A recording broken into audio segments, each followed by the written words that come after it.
I'm not going to read this whole thing, okay? But, and you have to excuse me, I'm really upset about the topic that I'm going to talk about. I found out through rumor that the gifted program was being cut at Reichton. I was not happy about it. I hoped it was rumor. Things happen, trickles down the road, and things get distorted. I spoke with Dr. Miller on Friday, found out it was not rumor. It was true, and it was worse than what I thought. The gifted teacher at Reichton is retiring, and the position is not being replaced. There are semantics of whether that would be called a cut or that we're not just filling a position. I call it a cut because my child and numerous other children in the district are suffering. That's a cut to services. So we can put beautiful roses around it, still a cut. I put in the body of this some details about why I'm upset.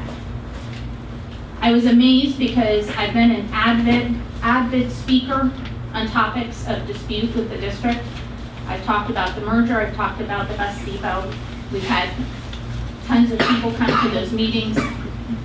I've never once been able to come up with 13 points or issues with a topic ever. I had 13 points, and you can go through them. I first started this conversation when my child wasn't even involved. I was upset about the gifted program for other kids, and I contacted Mr. Japina. Mike directed me to the director of the board, said, this is not my wheelhouse, let me get you to a better person. We had a nice conversation. I went over the points you'll see in number 1, underrepresentation of girls in the program, denial of dual diagnosis children, general knowledge and advertising for the program, and global screening, none of which are visuals. One of those issues was addressed, and I had information that came back to me, which is that we have a basically 50-50 split. That's not clear since my child has 6 boys in his group and no girls. Okay? So I had an issue with that. I don't like it, what it teaches my kid. Girls can't be smart. Girls can't be gifted. Only the boys can. There's a whole dynamic behind that that I dislike. Dual diagnosis kids have to fight to get in this program. You're teaching my child that you can't possibly have a learning disability and be smart at the same time. Big problem with that. General knowledge and advertising. I, as a parent, have had to educate other parents that they have a right to ask for gifted programs because we don't do any across-the-board screening and we don't look for these kids and families. We wait for people to rattle a cage and say, I don't have something for my kid before we allow them to do this. And if you don't believe me, you need to pull the teachers and you need to pull the parents. Okay, so that's where I started the conversation in January, actually in December. Moved into January. I didn't want to bother the good doctor over the holidays. He was kind enough to have a phone conversation with me. So I waited till January and we had that discussion then. I was hoping that my concerns would generate some kind of discussion in Exeter about looking forward to what gifted education meant. I didn't expect it to end up in the program being reduced, the exact opposite of where it needed to go. So I wanted to bring other points, and you'll see number 2, there's a push toward enrichment only. Across the board, I have yet to find a parent from the senior high level to elementary that has not been pushed to enrichment only. These kids are pushed to do that and not acceleration. And my only thought behind that is that makes it easier for independent study. It makes it easier for us not to staff the program. Because we get to give a kid an assignment, you go home and do it, and you report back to me in 5 days. There's no other reason to focus only on enrichment. Especially in a school, and you'll look, I think it's number 13 and 12. We have no outlet for high achievers anymore because we've reduced the programming in elementary and at Reichton. There's no differentiation happening. So enrichment would be okay, If we allowed these kids to take an advanced math class or an advanced reading class, but that's been cut too. And I don't know if the board realizes this because this cut was kind of snuck in. I was told directly on Friday that this cut was because the board asked for it. I will go on record, I'll take a polygraph test. The board asked for this cut, they want budget cuts, and they were told to do this. I'm sorry, but that's not what I'm hearing. That's not the message I'm getting when I talk to other people. I really dislike being lied to and having that misdirection. I feel like this was done underhanded and sneakily. I poured through the budget trying to find where it said that this program was being cut, and I could not find it. I tried for a week and a half to get a phone call on this. It took 6 phone calls in a week and a half on a Friday before the Monday voting meeting, which I'm sorry, seems suspicious to me. Because I feel like that was a direct attempt for me not to be able to call my friends and other gifted parents and have them show up here tonight. Really, really upset about that. Number 3, you'll see inadequate notification to parents. When I asked why this is not been verbalized to anybody, I was told that a meeting was going to be called in September. Mid-September, beginning of September. School starts in August. So our children were going to be allowed to start school, be into the school year, and just kind of find out that they no longer had a gifted program. I don't know in what world that's okay. If I ever did that in my business, I would not have a job. You do not blast children at the start of a school year with news like that. And the only reason I can think you would do it is because you were hoping that it would go through, it would be too late, and the parents couldn't do anything. I can't think of any other reason that we would do that, something like that. Because you don't want parent input and you didn't want people to show up. That's the only reason I can think of. There could be others, but that's right where my brain went. Overcapacity of the caseload. I was assured that there would only be 65 kids in the program because there's a cap, according to Chapter 16, that you cannot have a caseload of more than 65. I was assured that that would not be the case. The next part of the rumor is that Mrs. Walker will be taking on the additional gifted IEPs so that on paper, she has those kids, and on paper, Mrs. Eiselman only has 65. But Mrs. Walker won't be teaching the children. She will just on paper write an IEP, which I'm not sure how you do if you're not involved in the direct education of a student. That is clearly not the intent of Chapter 16. I really find that another sneaky practice. I do believe it violates the intent of Chapter 16. The best I can figure from talking to other gifted parents, also looking on the PA index, is that we have 72 to 76 gifted children at Rifton in the junior high. I don't know if that figure is correct. That is from me establishing how many 5th grade students there are and what I can see on the website of what we have reported to the state. According to the state, we have 6.6% of our population at Rifton is gifted. Mrs. Sonner, I appreciate all your comments. I just wanted to let you know that our comment section is 4 minutes per person. I'm going to give you another 4 minutes, but if you could possibly move through. I actually am I know you have almost several done. items on here. I just, I want to give you the opportunity, but if we could move through it. Yep. Thank you. Number 5, real quick, the myth of less gifted children. One of the rumors is that we're going to make this cut because we don't have as many gifted kids. I worked the numbers for you. Based on 6%. By the way, gifted, the average is 2% of the population is gifted.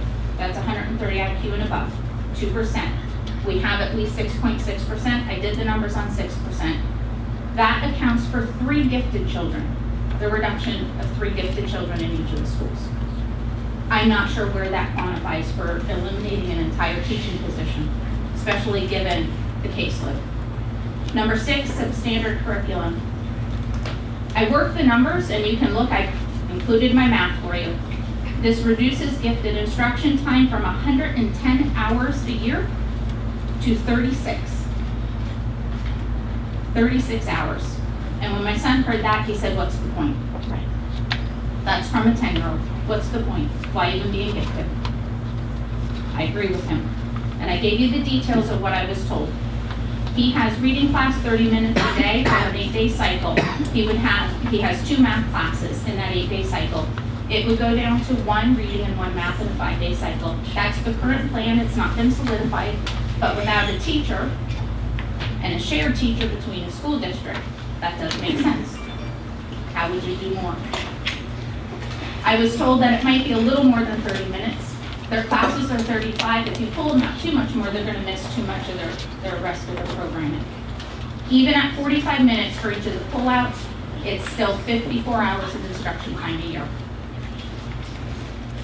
Next thing, breach of the gifted IEPs. My son's gifted IEP actually gives the days, the times, the sessions that he is to have programming.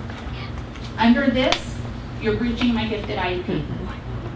I have a right to appeal, as would I assume every single right-hand and junior student. Because if the times and the days are listed and you are not providing the program, the form that I sign is now invalid. You have to give me a new gifted IEP, and I will appeal it. I will take it to the special education board, and I will contact an advocacy lawyer.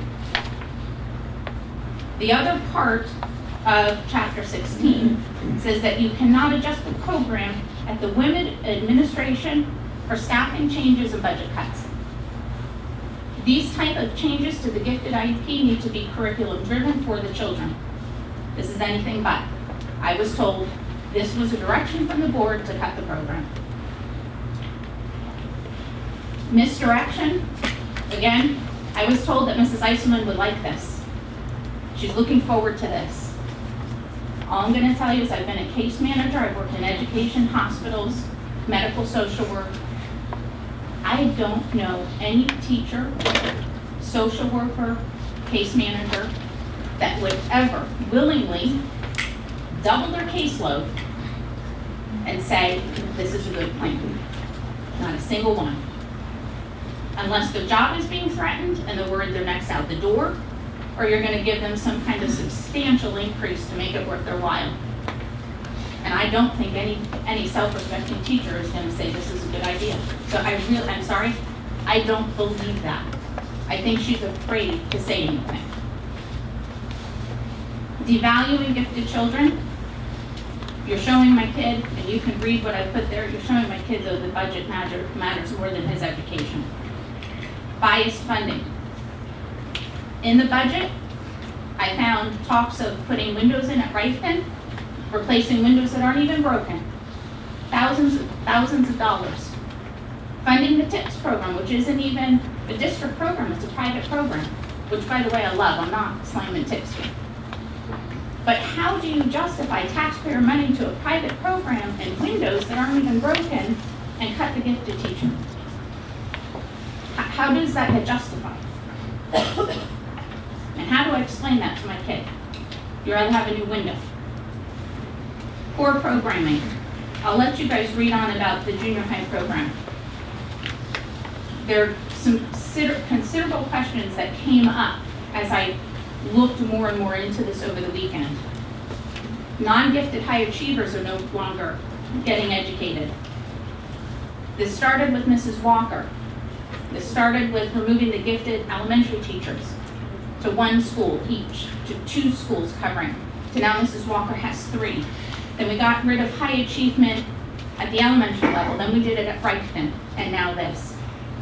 It seems like year after year, we're chipping away at the gifted kids. And the only reason I can think we would do that is because they fly under the radar. When a gifted kid doesn't perform, they often remain proficient.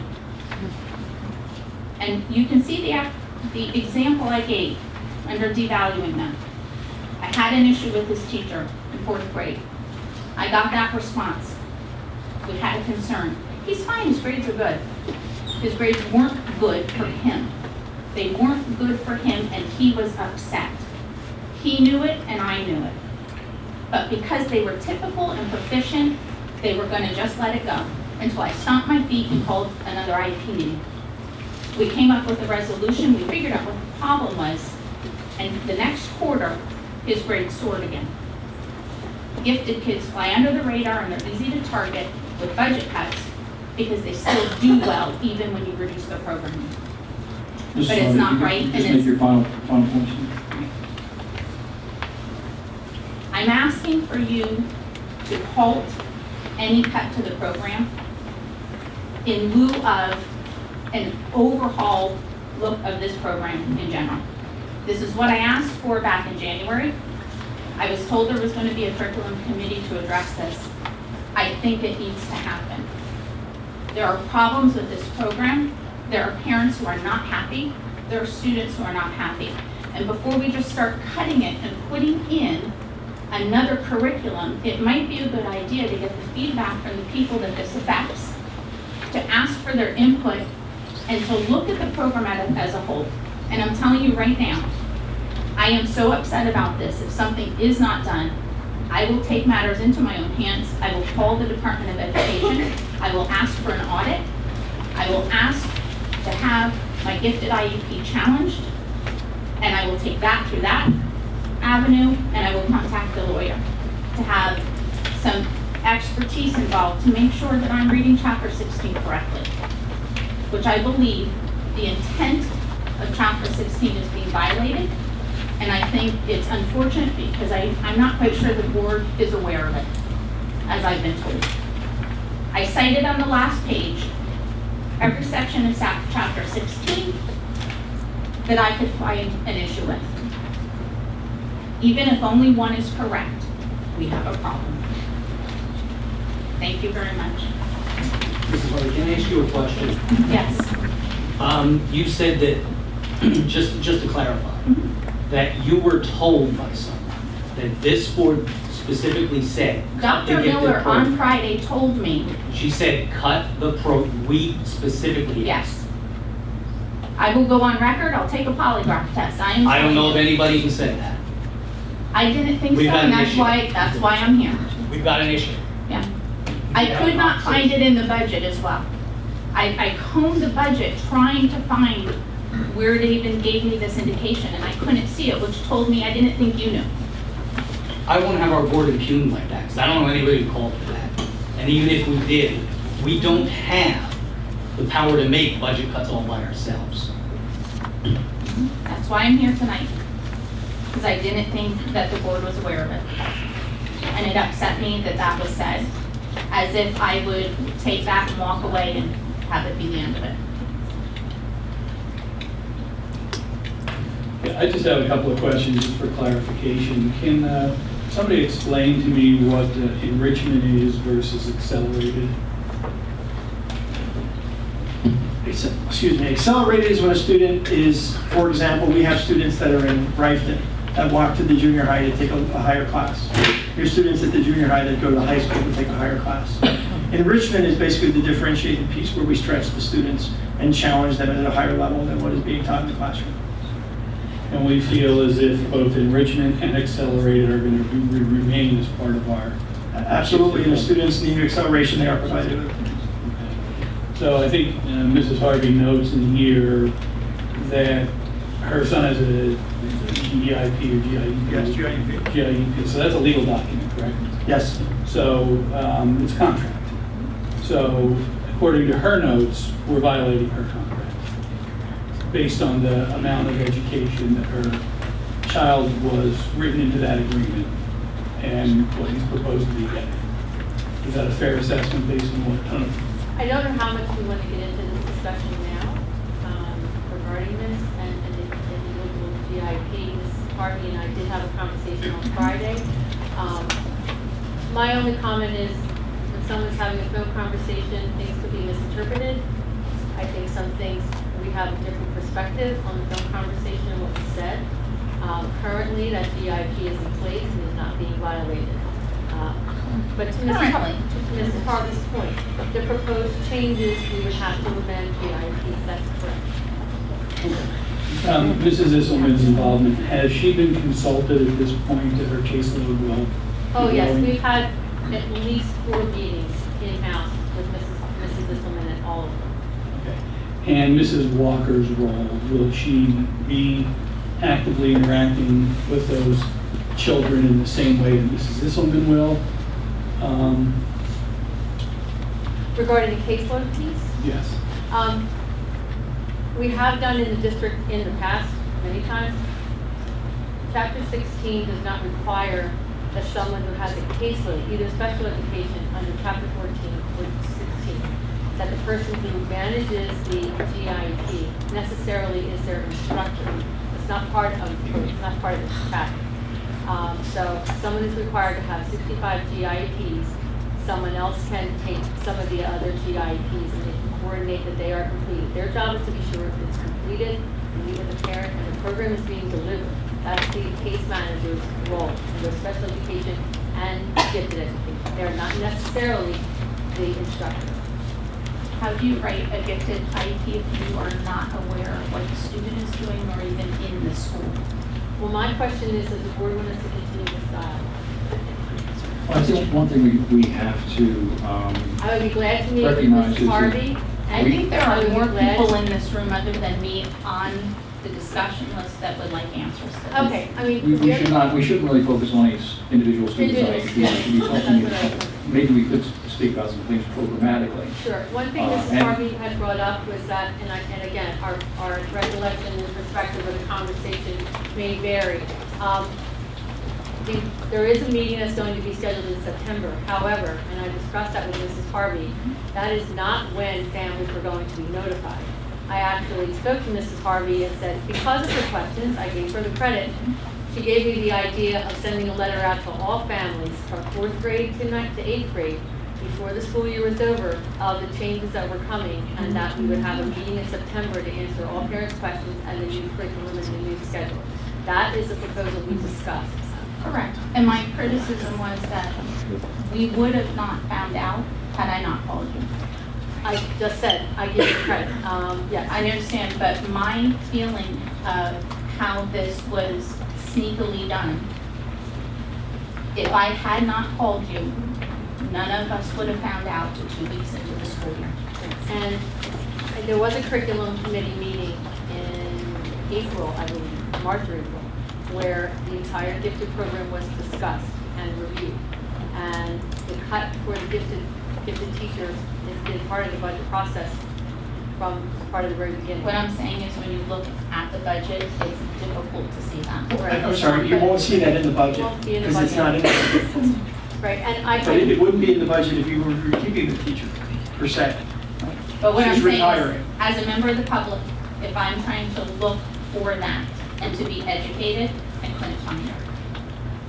I understood you wouldn't though, but that, I mean, in the interest of time, can I make a suggestion? What I'd like to propose is an opportunity for the gifted parents to come and meet with Dr. Miller and the rest of the administration, to have a forum of ourselves, so to speak. If that I'd would- like to make sure that the board is. The board has been aware of this position for months. I would like to make And sure even at a that the curriculum board committee meeting, we is have part this of the discussion. conversation, and I will tell you, I don't trust you or Dr. Miller. I'm sorry, I don't, and I'm gonna go on record in saying it. that's absolutely fine. For a living, I document and have to document very clearly. I have been told by my law team that I am one of the best documenters, which means I hear clearly when people talk to me. I took notes as we talked. I am very clear on what you said to me. Well, I'm glad you acknowledged that I said that we were sending a letter out to parents, they were not going to find out in September. And to clarify from Mr. Gelloff's perspective as well, what I said was about the board is that, first of all, we had a curriculum committee meeting. We discussed it at the curriculum committee meeting, that this was going to be something that was going to be cut. And the board reviewed it through the curriculum committee process. And if the board wanted us to keep it, they were going to tell me before it was going to be a cut. So the board was fully aware, the committee was fully aware. And so to say that the board didn't know That is untrue. The board did know that it was something that we could, and it was actually quite a discussion that we've been having for a little while with board members. And it was not told to me or Dr. Phillips that putting our foot down, this has to stay. So it is not true to say the board said go cut it, but they did review it with all the other aspects that we're looking at. So it was something that was reviewed by the board to decide if it stayed as a cutter. And it's my understanding too that any time we're going from year to year, we try to look at student numbers. And it's my understanding that recognizing there was a return, the numbers suggested that there was an opportunity for Yes, us to realign, staffing to make sure that we had coverage, but they were making the best use of the staffing and the costs that we knew. When you drop a program from 110 hours to 36, I'm not sure that those numbers are accurate. And I think this is I can't speak to some of the more detailed aspects of this because I'm not sure how much of that we went into conversation during that curriculum committee meeting. But I do like Dr. Phillips' idea of having a continued dialogue. I mean, obviously with 13 or more points that you make here, there are several issues that we may want to look at. I think it's a great idea to have a forum and invite our gifted folks to come in with our administration, and I would invite our board members, to come as well. I would plan to be there. I am going to say, because I'm not sure I trust the process, that I can make the phone calls tomorrow to initiate the appeal processes and the complaints with the Department of Education and with an advocacy lawyer to make sure the parents and children are protected in that. Because I don't trust in that discussion, because we're at the budget voting meeting and this budget is happening rapidly. If it goes through, it won't matter what we want. The budget will already be set. Well, I'm just saying, every parent has an entitlement to due process. So if that's the way you want to pursue it, then that's certainly a right. And I wouldn't discourage a parent from exercising the right to due process if you feel that strongly. Are you It has saying to you'll be- hold on the vote about the gifted program while we have those discussions? I think our understanding right now of what the administration has proposed is in line with the whole idea that we're trying to make, our class sizes adjusted to the staffing that we need. And so my understanding is that this is their recommendation to us, their professional recommendation to us, and we support that. The questions that we ask, I think, support the idea that we are still running a viable program that is addressing the needs of all the students. And that's what a gifted program is. And you have individual GIAPs that make up a program, and you develop a program based upon, in general, the broadest range of coverage that you can for the students that have GIAPs. We also have program philosophy as well, too. So you have to look at how do we deliver gifted education, in the school district. And, obviously, the whole concept of gifted education could be very encompassing because gifted kids are gifted 24 hours a day and not just, an hour or two a week. So it requires not only some level of maybe pull-out, differentiated instructional program format, but also, sensitizing our regular education teachers that students may need enrichment of, acceleration activities in the context of regular classroom. So, there are many issues associated with it. I think a dialogue's a great idea.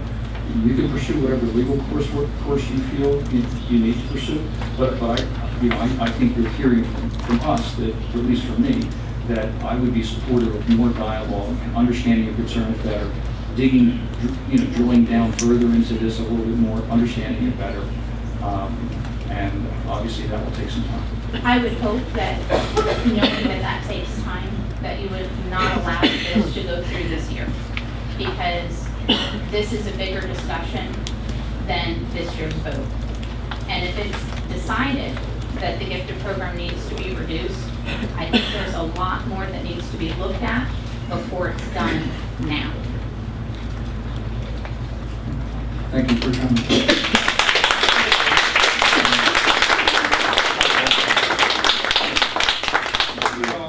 I'm very concerned right now. I think we push a lot of things in the committee and we say decisions are made there, and only half the board, like the president of the committee, can hear something, and that concerns me. Second thing is I have a very big concern. I think we're going to the low bar standard, which I call the minimalist approach, which means you just do what's required by law, but you don't examine what's really needed inside the program. I think the lady just presented something, just brought up something very key and really hits my heart hard when she brings high achievers in with the gifted conversation. I think when we just look at a gifted program, it's something where we look at people who just happen to score a certain way, and we make programs that make them allowed to have their challenge programs, but we don't look at the high achievers in the same kind of way. We may minimize the educational benefits they may get from being able to exceed where they are currently placed, because the child who is a high achiever will just do what's required and possibly get bored and get disenchanted from the whole education process they go through life. I think as you go through education, you must always stay focused on the fact that certain children will be at a different level than others. I think, yes, it's nice you say differentiated education, but I can frankly tell you about a boy who grew up in my house that if it wasn't for the challenge programs, he would have been bored out of his skull. At least once or twice a week, he got out of his classroom and did things. The kid was reading by the age of 3. By the time he had kindergarten, the teacher complained to us he was reading at a 3rd grade level. Okay, I think you have to look at things. Did he get stories gifted? No. But if you had put him in front of any test at any time, you would have seen that he was at the 99th percentile, probably at the top of the country. I don't think you can ever look at his schoolwork. I don't think you can ever look at his program. I think you have to realize that when we say differentiated education, I think we keep looking at cuts that are not benefiting the students, you're just benefiting a number. But at the same time, later tonight, we'll hear about all the great things we're doing in athletic programs. But when will we start realizing investment in education is a lot more important than investing in a lacrosse team, a baseball team, a basketball team, a volleyball team, a swimming team, a football team, a soccer team, a tennis team, etc. Because frankly, I think that our bottom line is what can we provide to students that come in at 1st grade, because now they hit 4th grade, that's the foundation they're going to hit the 6th grade, and it's going to go on from then. I think that we have to make sure we maintain what's needed, and by minimalizing going to the bottom line, I think we're going to cut back to the point where you have parents who will look at our school district in a way they want to walk away and not invest in their home here. You'll have other people who will look at this and say, why did I challenge this with a lawsuit? I think that we are going down the wrong path right now. I'm very concerned and very disappointed, because frankly, I did not know about this because I didn't go to a committee hearing.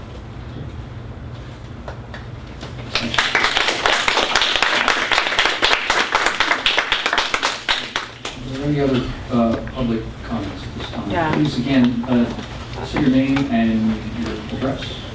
My name is David Hughes, and I live at 255 West 47th Street.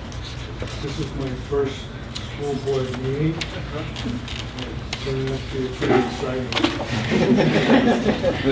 So my first comments I'm going to make, I think, are going to be positive. I hope to take my other comments but I'm very pleased to see that we have a professional, intelligent board of education here.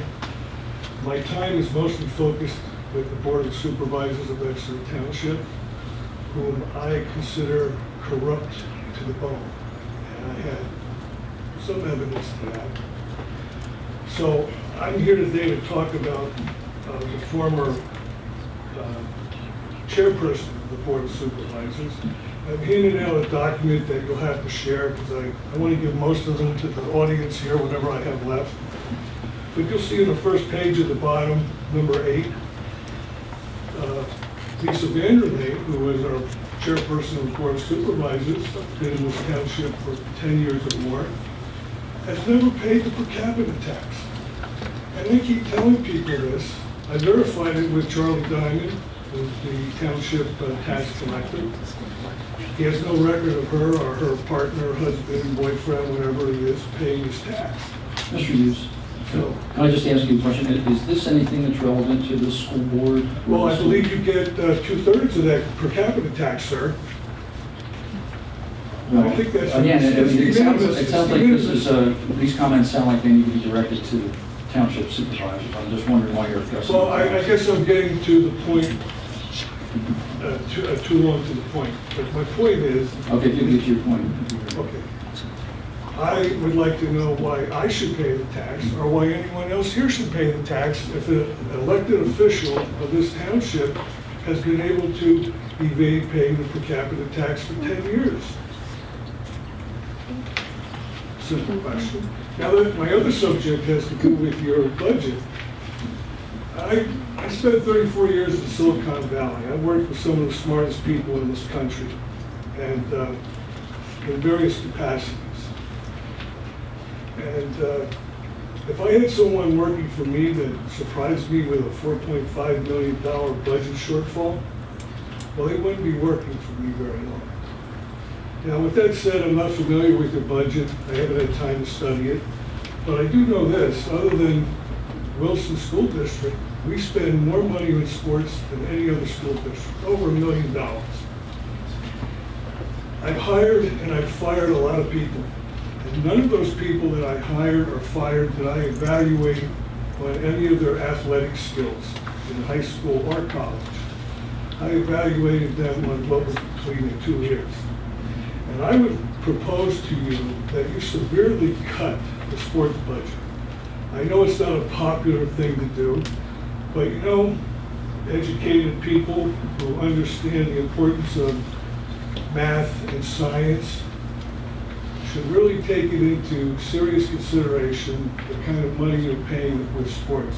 I suggest that we lower the budget maybe by $200,000 this year.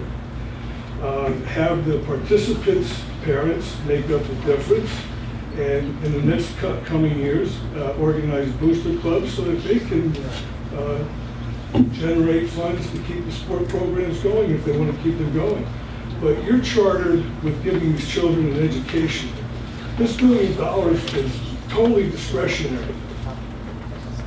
And you want to raise my taxes? After I just moved back here, less than six months I've been back here, you want to raise my taxes? And then I'm getting squeezed on the other side with the township supervisors with their taxes that they're going to raise. So, if you take a close look at that and get a new budget manager, that's my advice. Okay, thank you, Mr. Booth.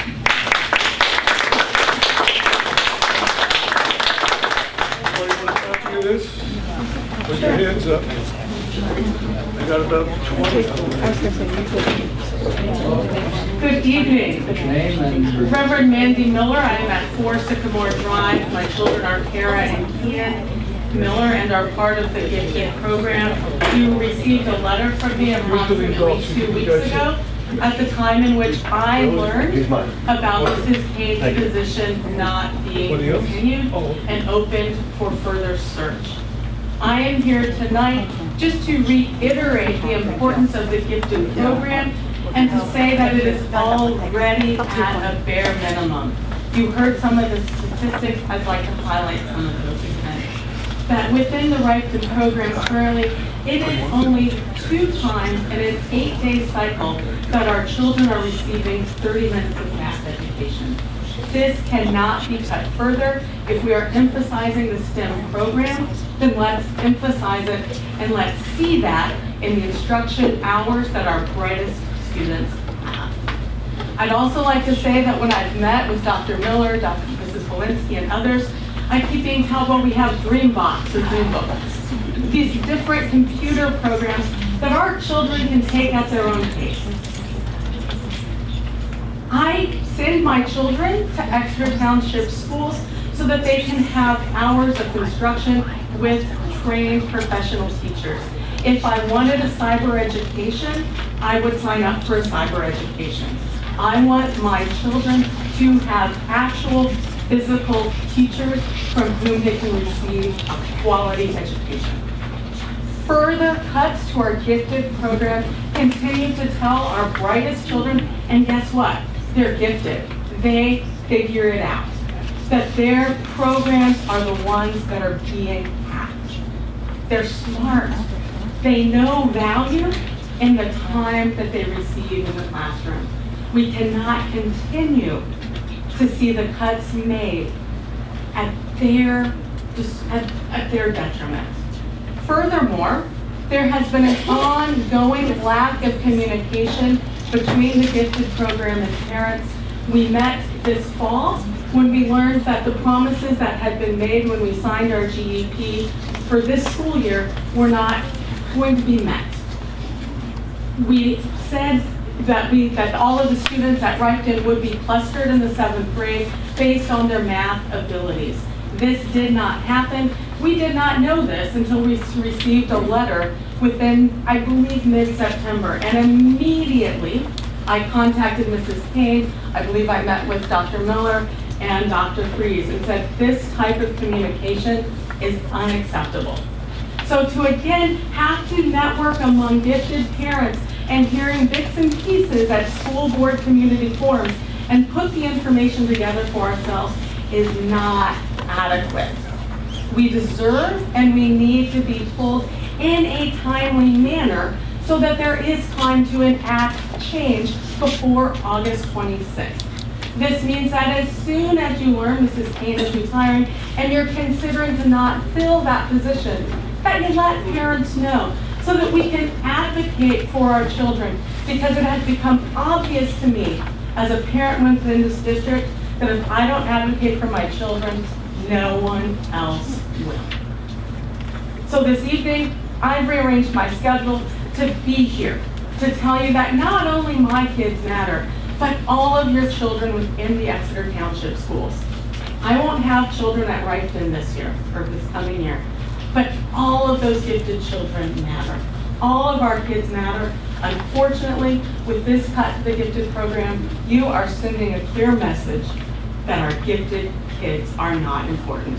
And I would strongly urge you to reconsider this and to reinstate the gifted position at Reichton. Thank you.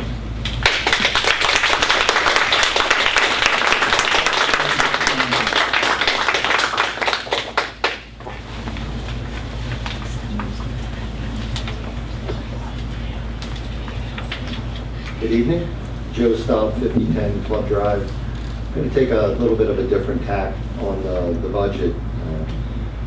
I think everybody in the room knows that the board and the school districts have almost an impossible job when it comes to the money because what the state is doing. I think it's about 75% right now that we're taking out of the homes. So there's only so much we can do, and we're limited with the amount of taxes that we can raise, and we certainly don't want to tax people out of their properties, but I believe it's running about 3% a year, which is going to raise about, what, $1.3 million.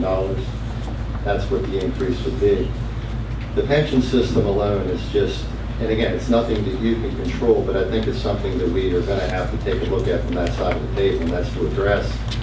You know, we've gone from 1% contribution in year 2002 to it's going to be 36% in a few years.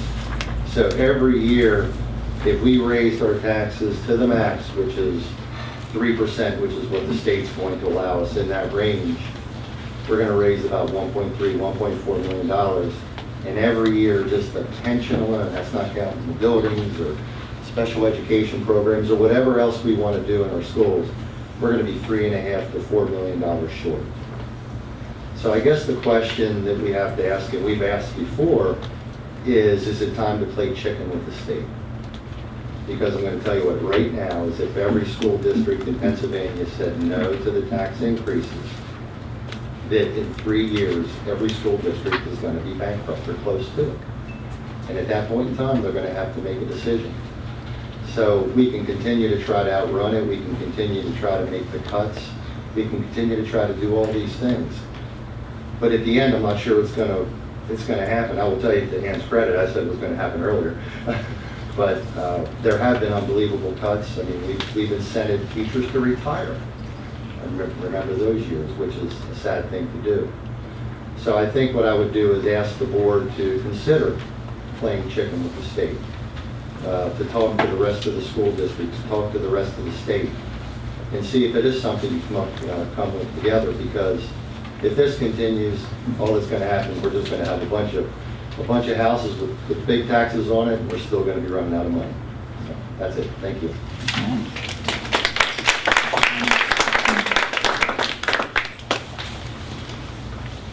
Any other public comments this evening? Your comment. Your name and your address, please. Sorry, very short. So I'll just try to be loud. All right, my name is Jamie Liederman. I'm at 289 Pathfinder Drive. I just came here today to share that Gifted works. We moved to Exeter specifically for the programs offered by the district. We had no need to move besides just wanting to provide our children with a quality education. These children need to have a challenging program so that they can make continuous progress in school. It's very difficult to differentiate learning in a regular classroom setting for an exceptional learner that is performing grade levels above their peers. We should not be limiting these students' potential. In the age of accountability in education, students are expected to show academic growth. I have serious concerns about this group of students not being given the tools to grow as learners if the proposed cuts are made. When you look at PDE's website under gifted education, it states that it is the school's responsibility to provide gifted education, and this is in quotes, gifted education for gifted students, which enables them to participate in acceleration or enrichment programs, or both, as appropriate, and to receive services according to their intellectual and academic abilities and needs. The proposed cuts would be a disservice to this group of students and could violate their current GIEPs that are in place. Please consider this information when you're thinking about making cuts, because I think that it really needs to be thought out before anything moves forward. Thank you.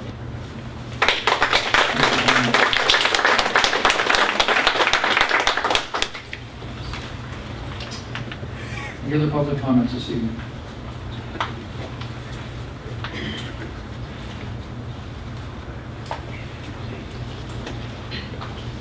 Scott Elborn, 130 Wegman Road.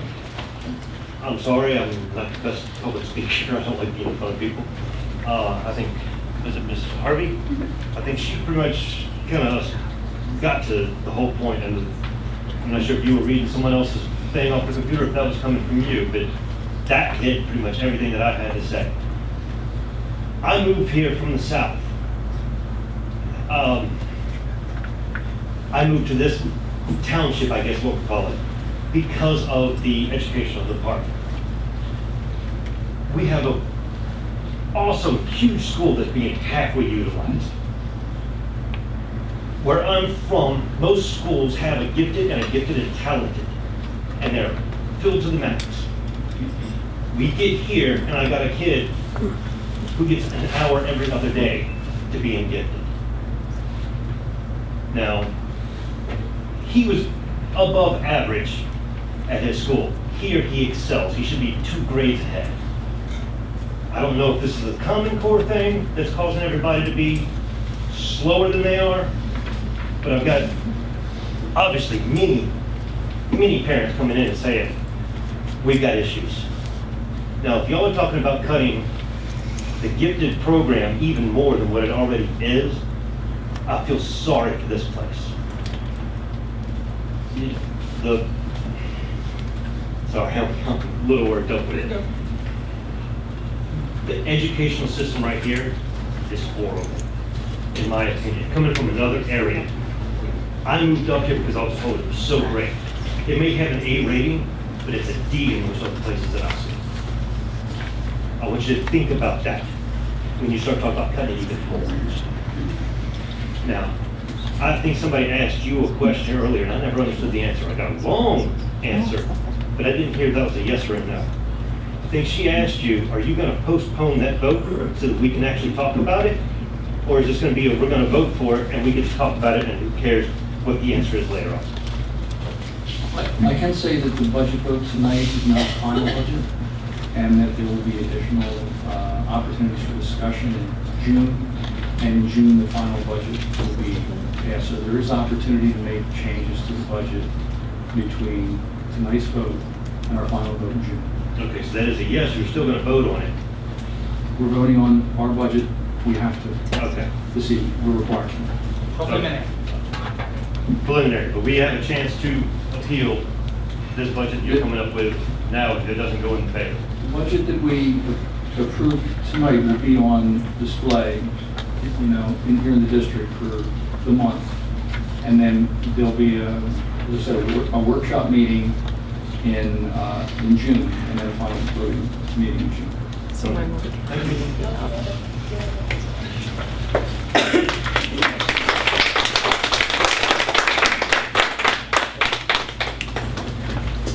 Okay, any other public comment? Okay, good, we're going to move on to our recognitions this evening. I'm going to turn it over to Dr. Phillips to kind of walk us through the process. Thank you, Dr. Hamburger. Tonight, we're going to see a presentation by our TSA Technology Student Association Robotics Team and Fashion Design Team, led by Mr. Potter and Mr. Laura. And I will add, they are the state champs.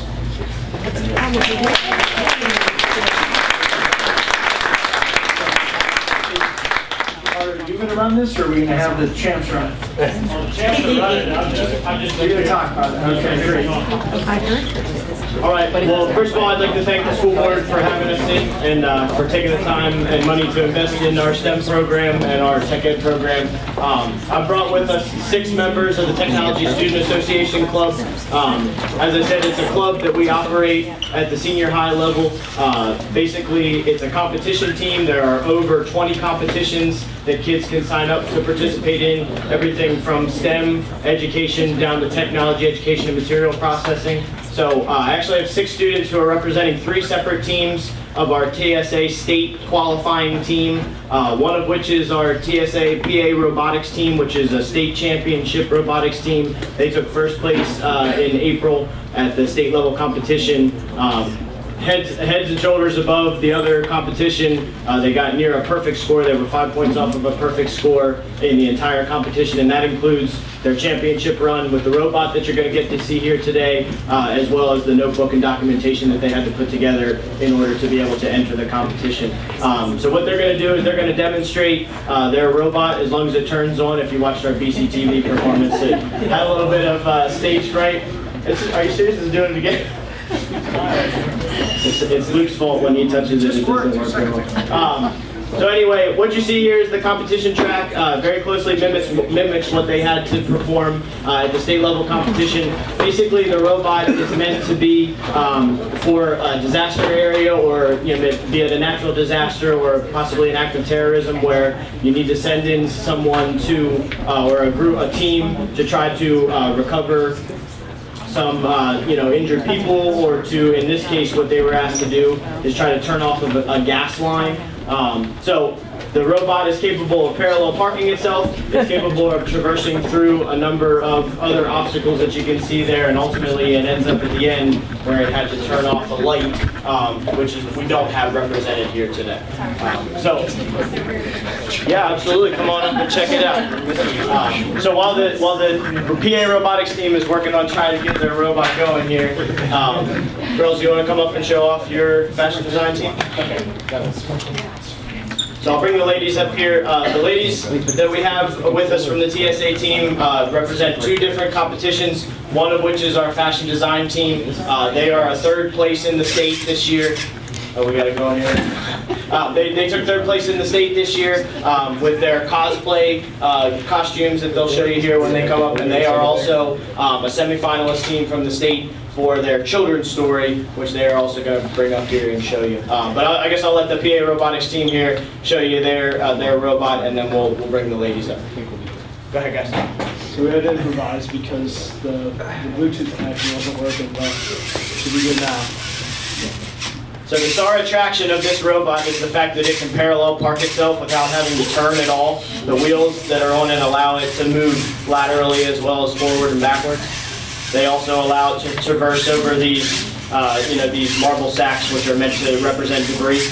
And then the guys designed this arm that's capable of lifting these columns, which are supposed to represent fallen beams in a building, or something if there's a fire or something where there's debris in the way, they're able to move those pieces of debris out of the way. And Luke was our championship driver, so he's representing his drive. Luke Ravel, our driver. 2 other members of our team are Kevin Creamer, and Kyle Nepper. All 3 of which are seniors, all 3 of which have gone through our STEM program, and that's how they got involved in TSA. So Luke is taking some of the excess debris and moving it into the corner of the competition area, which they were able to achieve bonus points for. That's what their little cattle pusher on the front here is for. That's good. And then, as I said, the last thing that they would do is round the corner here. The box that we have there was a light bulb on top of that was on, and Luke had to go in and turn the button off, which is inside the box, which he just did there. And then within 3 minutes, he also had to make it back to the end of the track.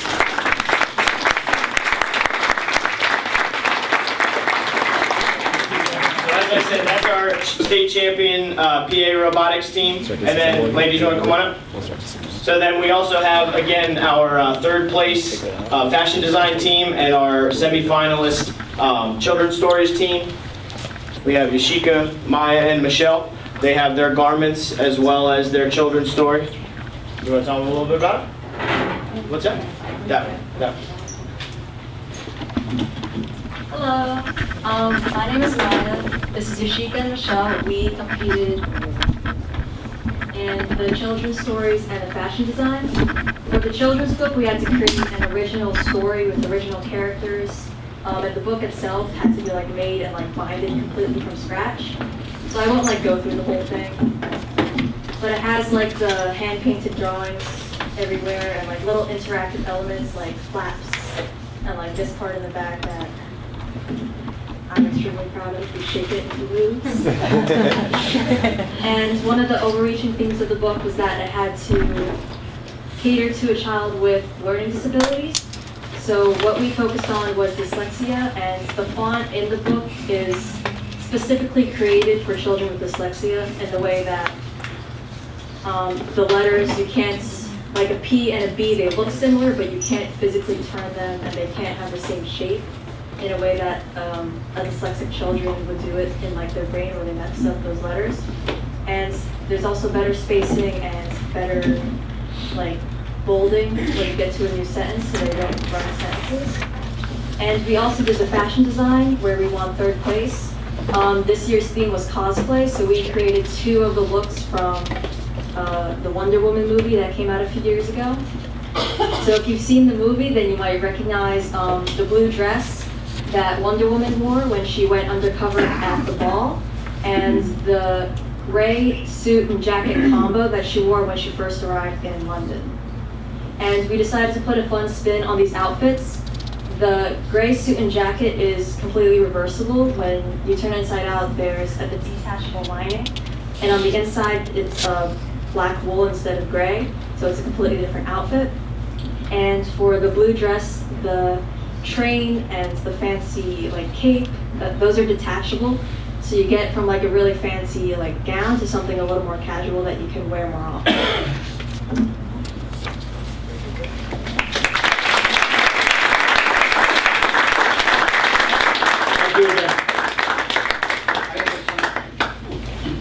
Mr. Pond. Sure. Is anything being done with that book?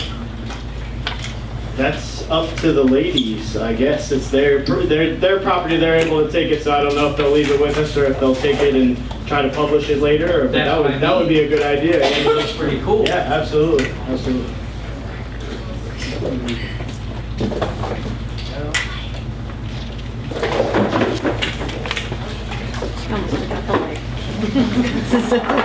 Thank you all.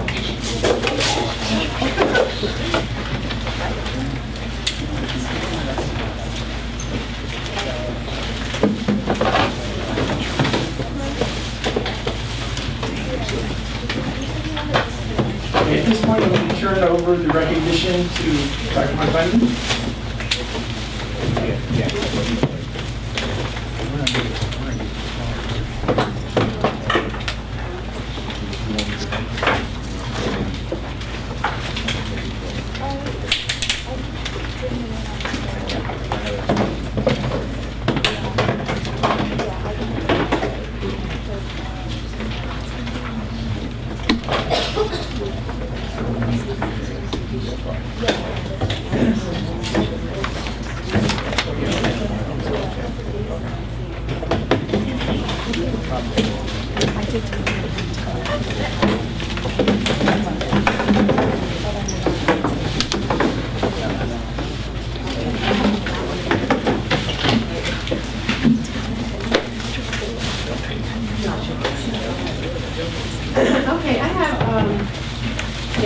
over here, she is a junior here in Exeter, and she's also a CTC student in the health occupations. And she, so last month at our the BCTC board meeting, she came and talked to us, and I was really impressed with her, and I wanted to have her recognized. We have to recognize a lot of students here, but when I'm at CTC meetings, I see a lot of students doing wonderful, amazing things. And so I wanted invited Jen and Beard to talk about her leadership goals that the position that she has. So I'll let her tell you. She said there was an error in the programs that she's going to tell you about with her leadership responsibilities. You can talk a little bit about the COSA program. First off, I would like to say thank you for having me here. My name is Jenna Caesar, and I work with an organization called COSA. Has anyone heard of COSA? You might know what we're about. COSA was originally called the Health Occupational Students of America, and it is about bringing kids, students from all over the world, including Italy and China, together to show off our skills in the health field. For me personally, I didn't know what I wanted to do, and then I joined my first year at Berks CTC West. There, they showed me a program called COSA. It is much like Skills USA, except it is focused on the health program. We have 55 events at our state level where you can go to a conference called the Penn HOSA State Leadership Conference.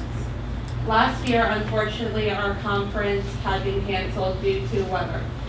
But last year, I happened to make the 2018 to 2019 historian position on the executive Penn HOSA Council.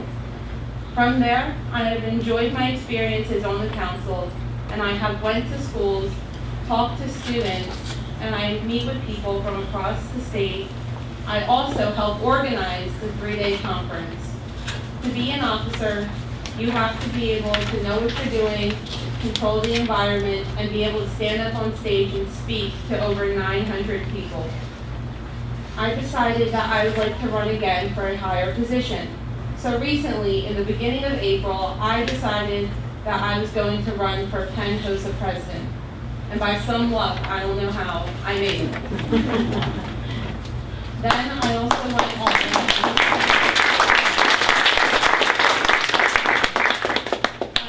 went to join my local team and advise them with my state knowledge. I did not win president on local because excited as I am going international, where I will compete in the middle of June and have to speak in front of thousands of people to say why I am the best candidate. But for me, my main goal of being in HOSA is to spread the joy and leadership qualities that I have been taught. I would just like to say that HOSA is an organization run by students everywhere. We would not be able to do anything if it wasn't for our student body. HOSA is more than just a competition. It is something that students have to work for. You have to pick your competitions. You have to practice, and there's lots of background information that you have to do. There's public service announcement videos you can make. There's officer positions. You can practice your CPR skills, what you know on diseases.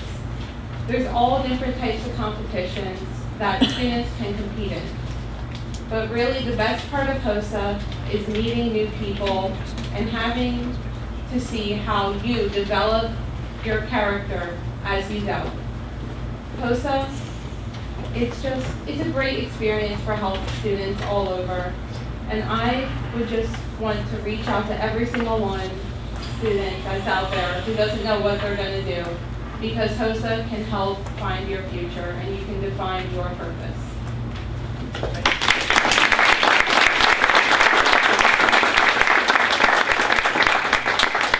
have a stack of business cards from this recent year. The only thing that is not updated on here is my position. I'm no longer historian, I'm now president. Here's a stack that you can pass around, and extras are for parents who would like to have more knowledge if their students are interested in HOSA. Thank you for having me.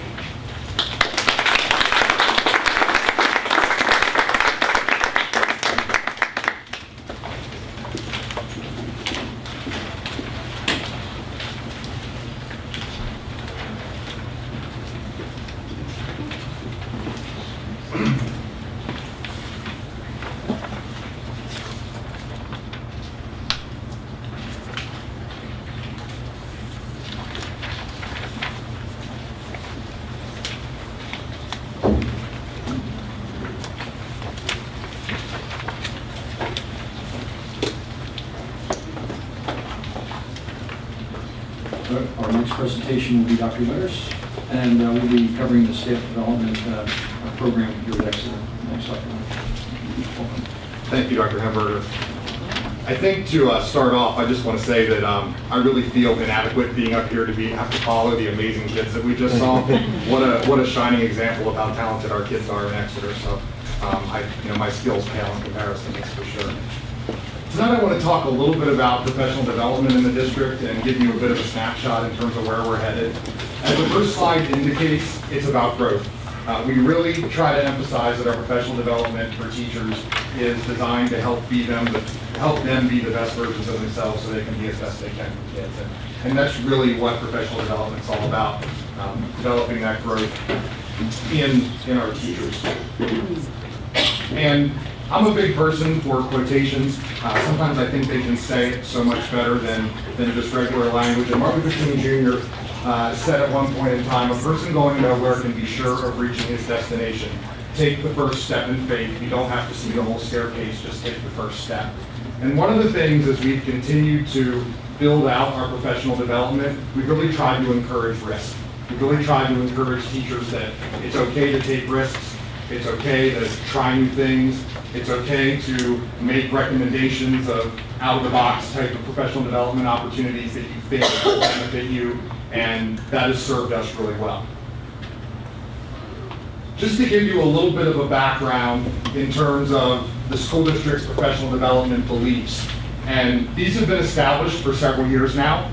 They were here before my arrival. They were developed by our professional development committee, which I'll talk about in a few slides. But the mission of professional development in Exeter Township is to increase educator effectiveness and student learning with the belief that professional development is research-based teaching pedagogy. We always want to make sure that the professional development that we have teachers experiencing is rooted in research and of a high quality, that it's meaningful, that it meets teachers where they are, and recognizes that not all teachers learn in the same way and not all teachers need the same different kinds of professional development. It's differentiated. The word differentiation is used a lot in education circles. We oftentimes talk about it through the lens of students, but I believe very strongly, and I really emphasize this with our teachers, that their professional development should be differentiated as well. Student-centered and inclusive. We really try to encourage that when we do professional development in the district, that we have administrators sitting right alongside teachers participating in that professional development, because growth and development is important both ways.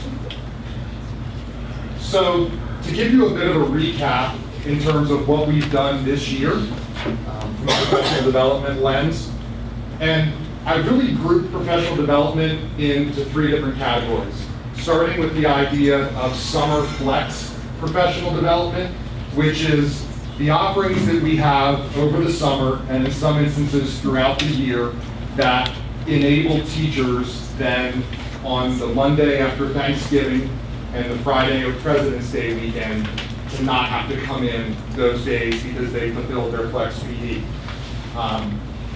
In 18-19, we made the catalog much less restrictive. We created a whole lot more options for teachers. We allowed for more out-of-district opportunities. One of the things that I heard coming in was that there was a lot of restriction around flex PD. It could only happen here, and it all had to be done by our folks. And while I wholeheartedly support building capacity, I also recognize that with some particular areas, there can be really meaningful professional development maybe that happens at a hospital for our school nurses, or that happens at BCIU for some of our special education folks. There's just a couple of examples. So we created more out-of-district options. In terms of the in-service days in district, we had 2 during the year this year. We had a day in October where we focused on differentiation, getting a common understanding of what that term means and best teaching practices. If you've seen the walls in the PD room, when we have meetings there are posters. Those were designed by teachers about best teaching practices. And then data-informed processes. We looked at data on that October day, started drilling down with it, started allowing it to inform our instruction, something I talked about back in October at the board meeting. This January, we did a conference-style professional development day. It was at the high school.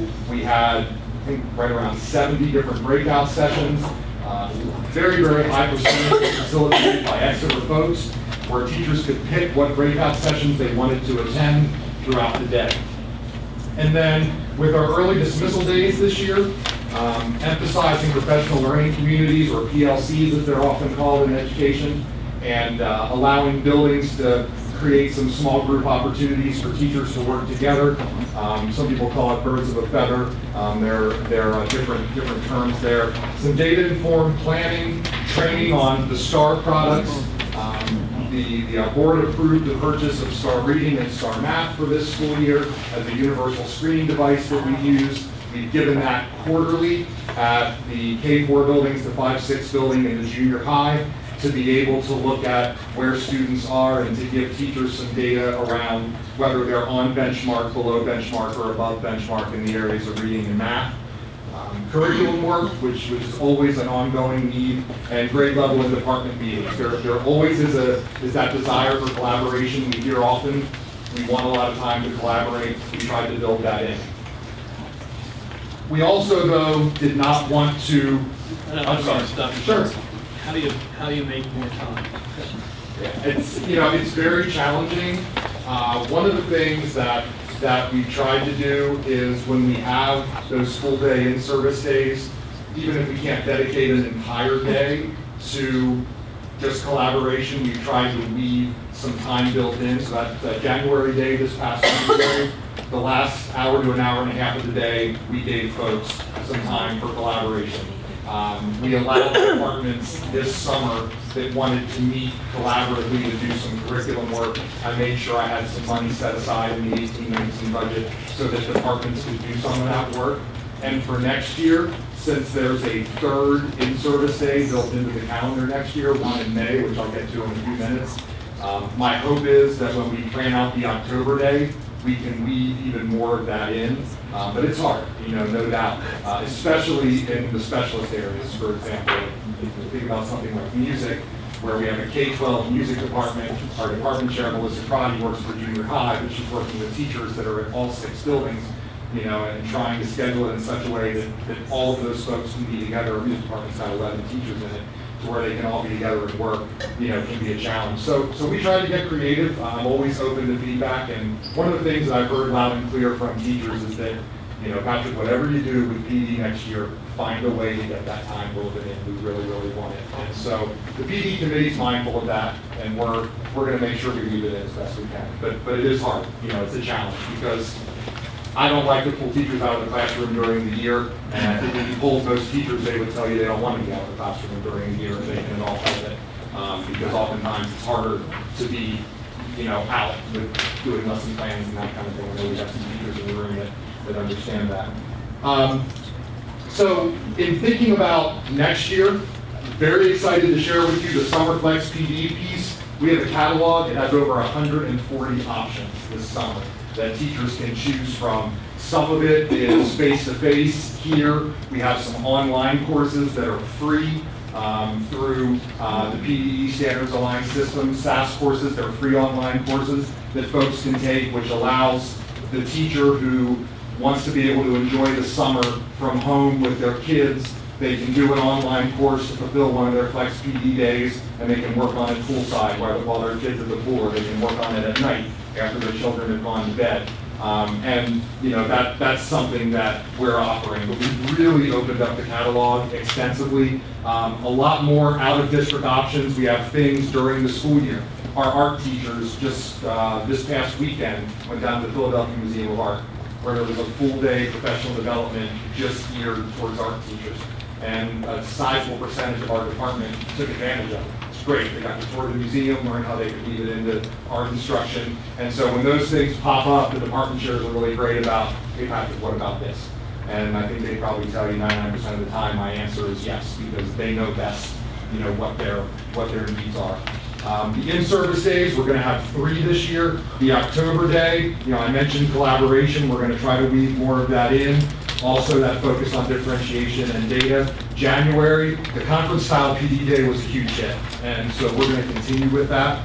moving forward. And then in May, there's been a real need to get some more training around Act 44, where we can have a day where we know everybody is here, including support staff, cafeteria aides, bus drivers, that type of thing. So Dr. Miller and I have been in conversation about how can we use that May day to really address some of those Act 44 pieces. I've heard teachers say it'd be great if we could do an intruder training type piece again, like we did at Brighton several years ago.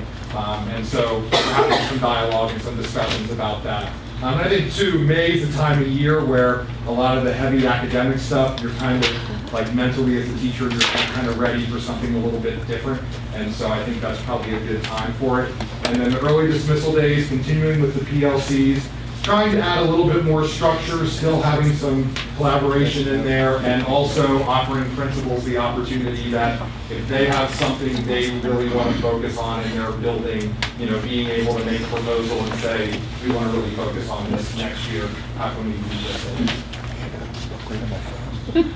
Professional Development Committee, we have a great Professional Development Committee. When I arrived here, they were meeting 5 to 6 times during the year. We cut that number back to 3 to be able to do some meeting also virtually, doing some stuff via Google Docs and online. But we meet face-to-face once in August, once in October, once in March. So it's only 2 times during the year where the teachers that are on that team are pulled out of the classroom. It's a full day. We meet here. I'm not going to read all the names, but you can see the individuals up there representing the different buildings that sit on that committee. And they're a very dedicated group of folks. They work really hard, and they really care about quality professional development in the district. Improvement mechanisms. We're always looking at how can we get better? How can we do professional development better? And so exit slips. Every time we have an in-service day, there are exit slips. The teachers complete them, they turn them in, they're anonymous, they give us feedback on what they like, what they don't. So that's been valuable. In January, we tried something new called the Smackdown. At first, folks thought it was Dr. Phillips and I wrestling. I wouldn't take that match, former college linebacker, I do, without a doubt.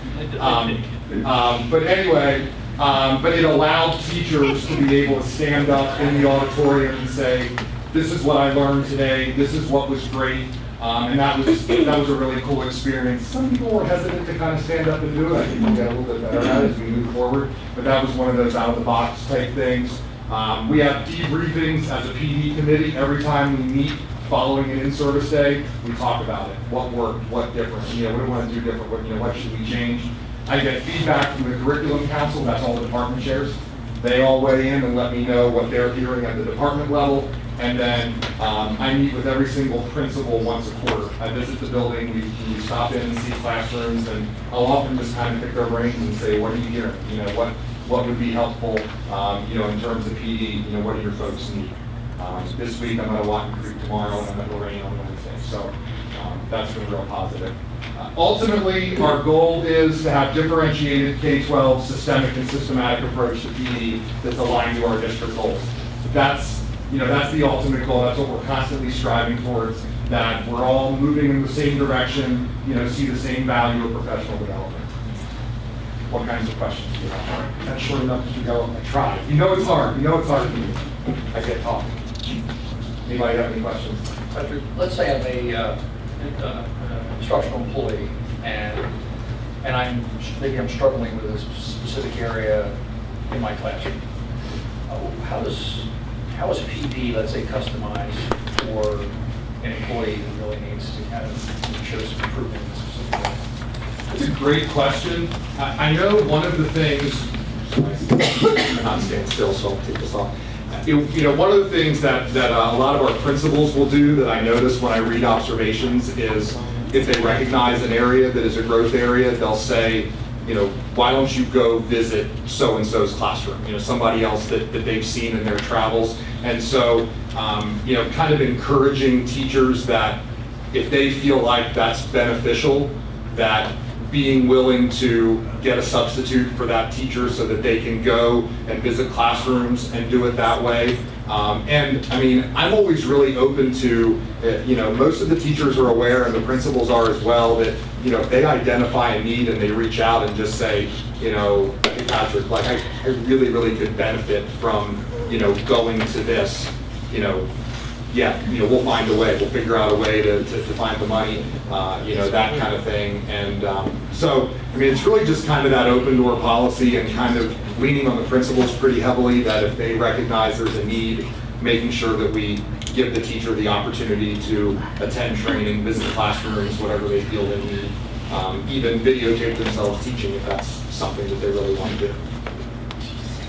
And I also had a question too about people who are not necessarily part of our instructional team, but maybe some of those folks who work in the first grade professional instruction or professional education, nurses or guidance counselors. How is professional development differentiated from them? Sure.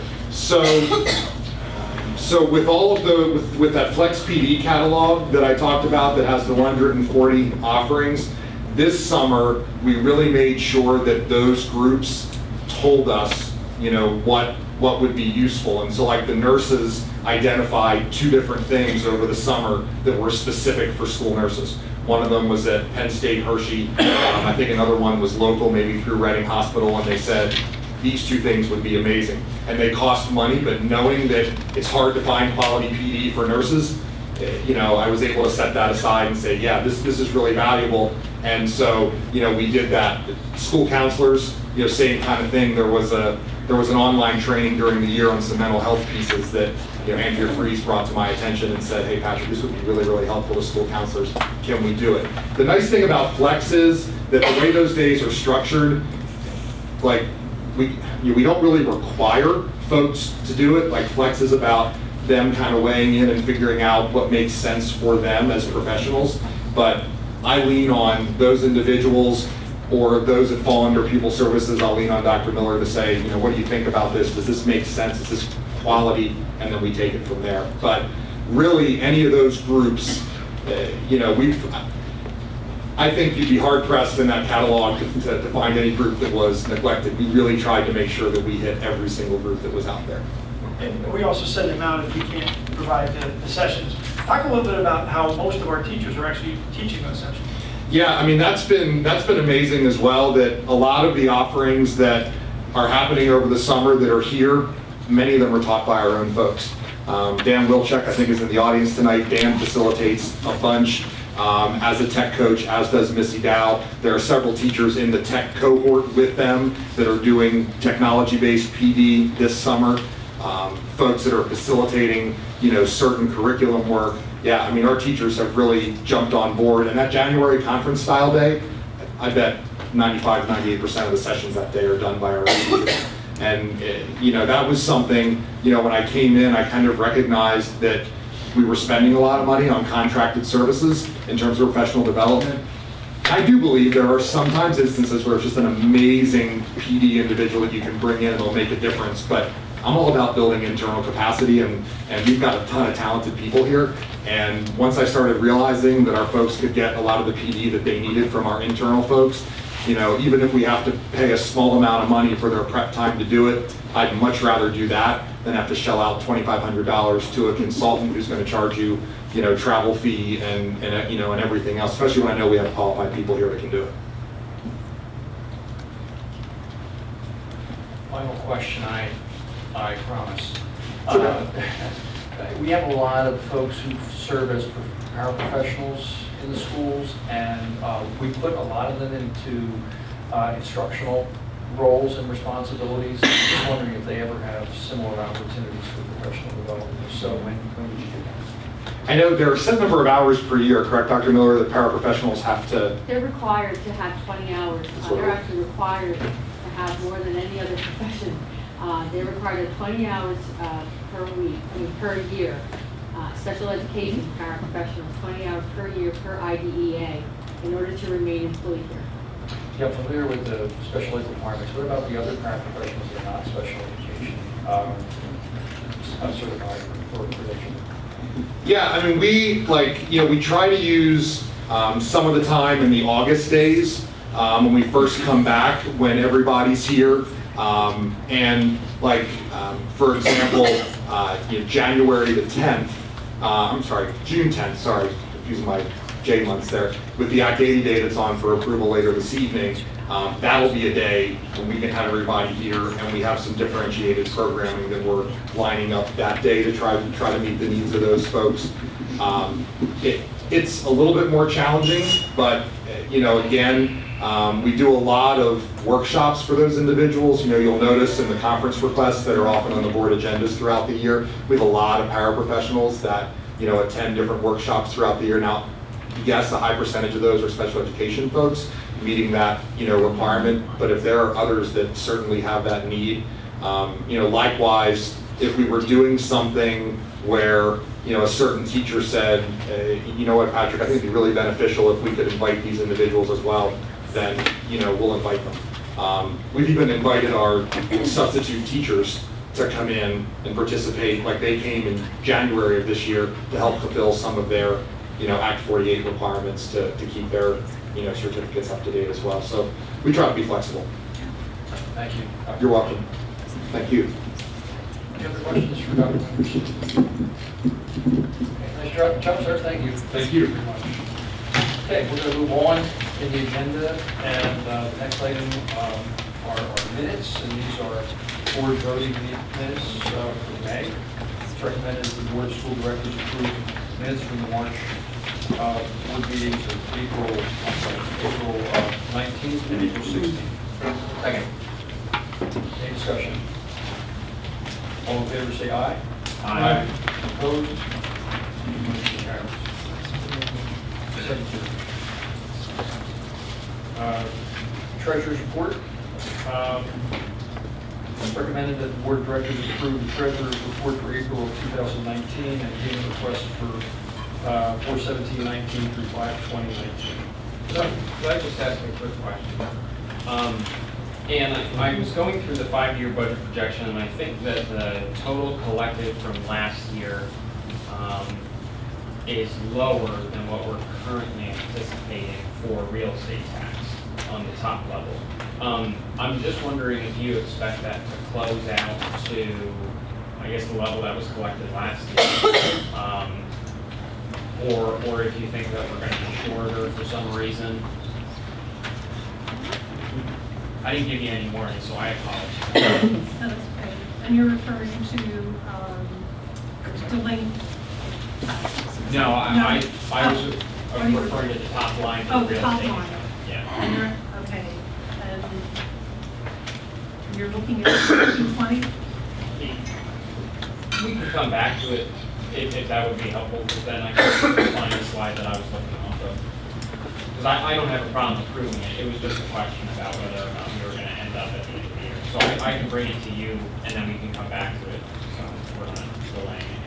Because I can So find were which you slide. referring to the treasurer's report? Or? Well, both. Both, Because okay. it's the 5-year projection that I saw that our anticipated revenue for this year is lower from just strictly real estate than last year.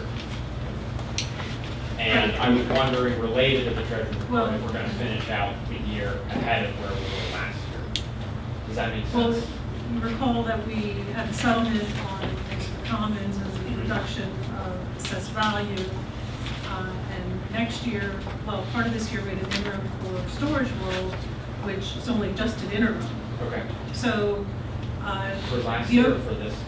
This year. Okay. The overall impact from the beginning of fiscal year, what our duplicate was, our assessed value, to the beginning of July 1, 2019, it kind of is a wash. We held, held it intact in terms of, a few $100,000. Okay. And as part of next year's budget, I am the assumption about the Walmart appeal. So it's like reduction. So that. Yeah, that does answer my question. Thank you. Any additional discussion? All in favor, say aye. Aye.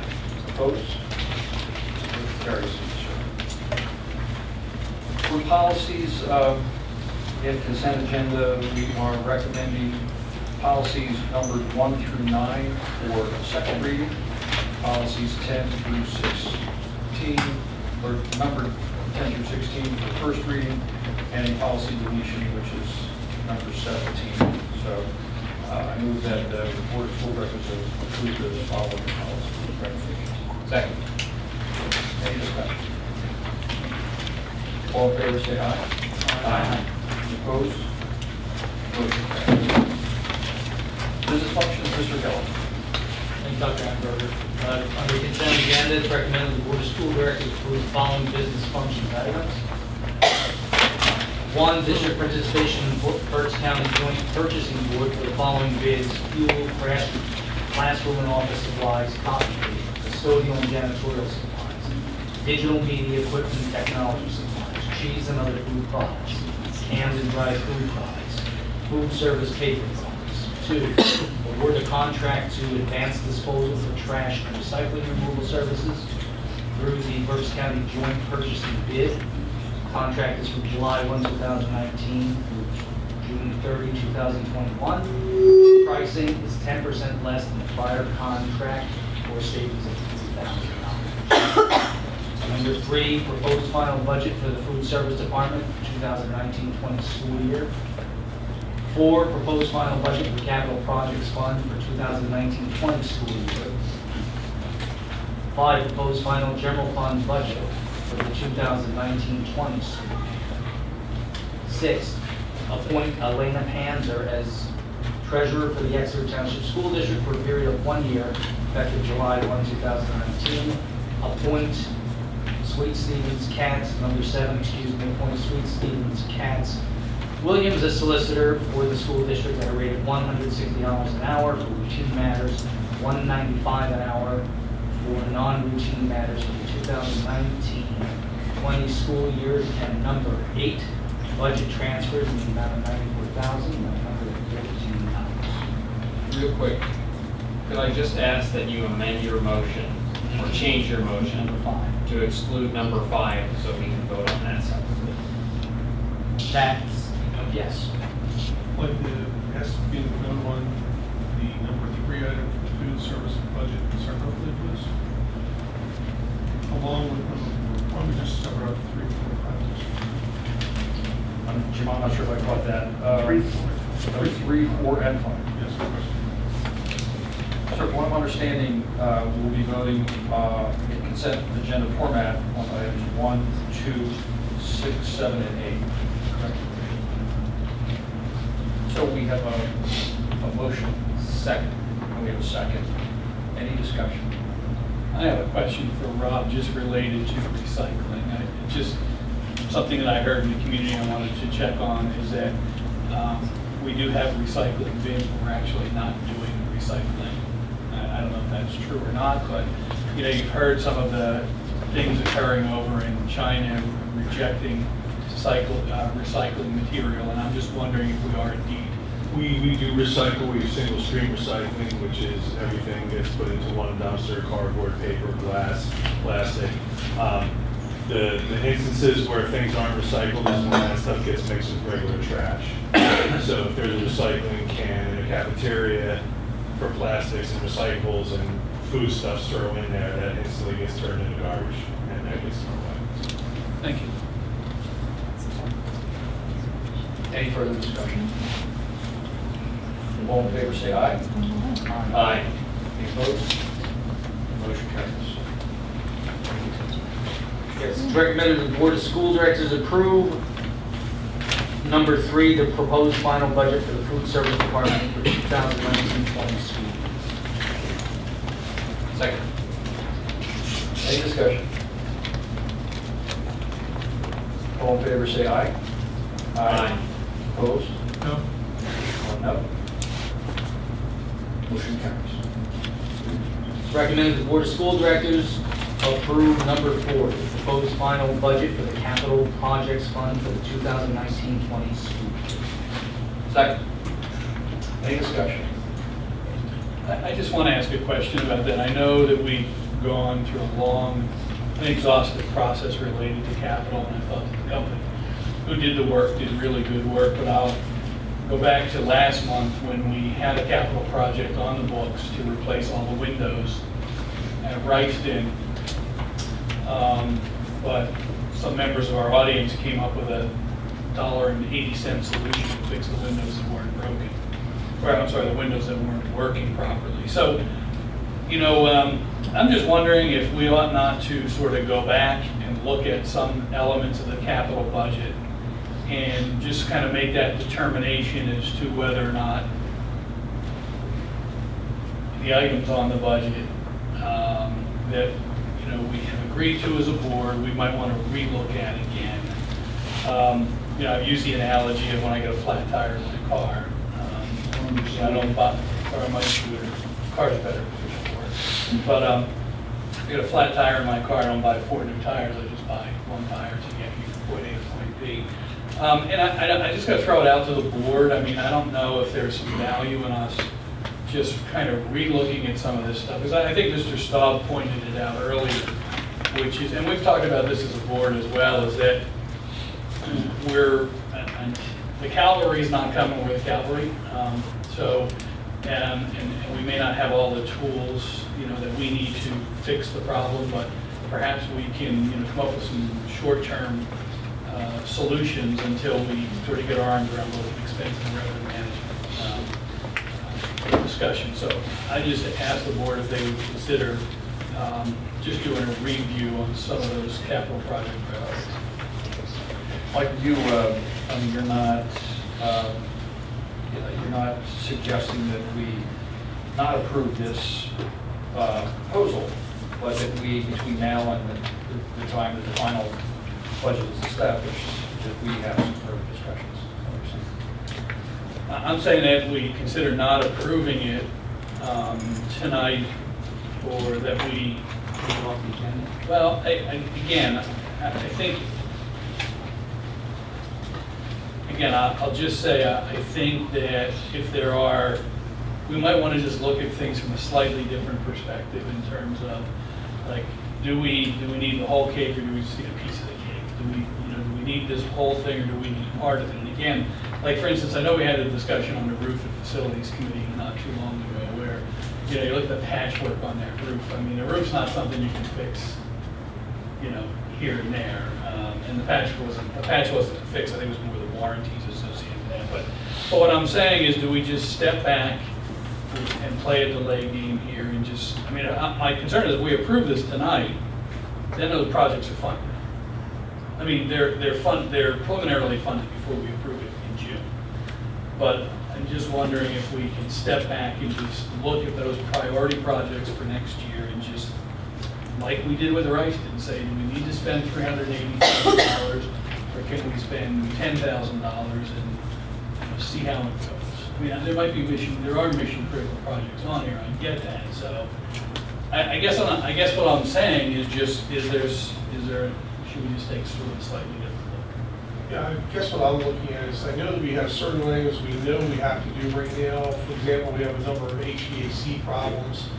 I think if we could have a breakout provided to us at the workshop meeting in June, so we can have a better definition of everything, I think that might allow us to understand why we're approving the budget, that's the level it'll be for that particular area. Would that be something that would work for you, Mike? And then maybe we can line by line just say, yay, nay, and just say, because we did just require more funds to be able to take on a lot of these projects, so it's dedicated funds for improvements at this point. Right, and I also know that we have a limitation in terms of time to spend that money in order to get those projects done, but, you know, maybe I am.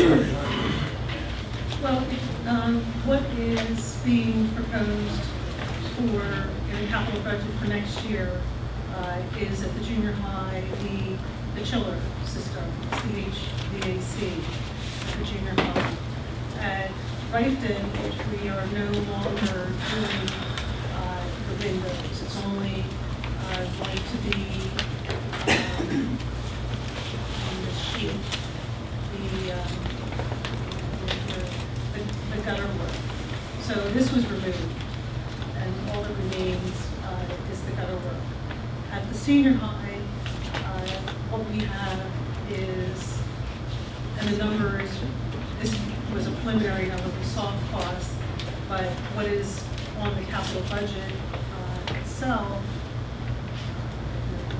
spreadsheet, actually here, this is the senior high roof based upon the proposal from Tremco. And as they explained to the information that they sent to the board or the facility committee, I mean, this is the last leg of an extensive roof management program that's been going on for over 10 years in this district. And after this project is done, I mean, our roofs are under warranty for a long period of time. I don't know if you can add anything to that. So those are the two for next year, 1.6 million. As far as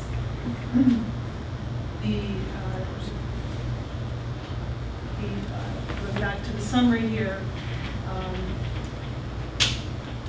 at Lorraine and Jackson Wall, the ones that came in over bid that were rejected by the board, I mean, these are the new revised numbers, and that's in 2021. Other than that, there is... No, these are the unit ventilators. We put in new HVAC systems, you know, the guts of it, but now in the individual classrooms, they need the unit ventilators. They are very old. So I'm not sure we want to rethink that because we already started and we have to finish that. So, I mean, my numbers, okay, this was an original spreadsheet. The capital budget reflects the correct senior high budget. The junior high, that's the chiller, which is has to be done. And we're doing that after the cooling season. So those are the two major things that are going to be going on. You know, and these are the major over the next 3 years. This is a unit ventilator for the junior high, but this number will have to be revised too based on what we've experienced with the bids at Lorraine and Jackson Wall. So really that's what's going on in capital project funds. Yeah, it's just the senior high roof is part of that budget. It's the attachment, and I'm not sure, the attachments are all there. So it's these two projects here for next year, major project. We did all of this year, and this is next year. We're limiting it to the multi-facility again, mainly the junior high chiller, and then some gutter work. So that's it. And could I just ask a procedural question? What would be the ramifications if the board didn't approve any one of these budgets? Any of the general fund capital? Yeah. PDE requires that the general fund proposed final be adopted. And that's what we're going to be doing tonight. Capital, this district has historically always approved a capital project fund. It's just, you know, really showing all of our budgets, not only operating general fund, but capital money. It's just a good practice. It's just being very transparent. Technically, I don't think it has to be, but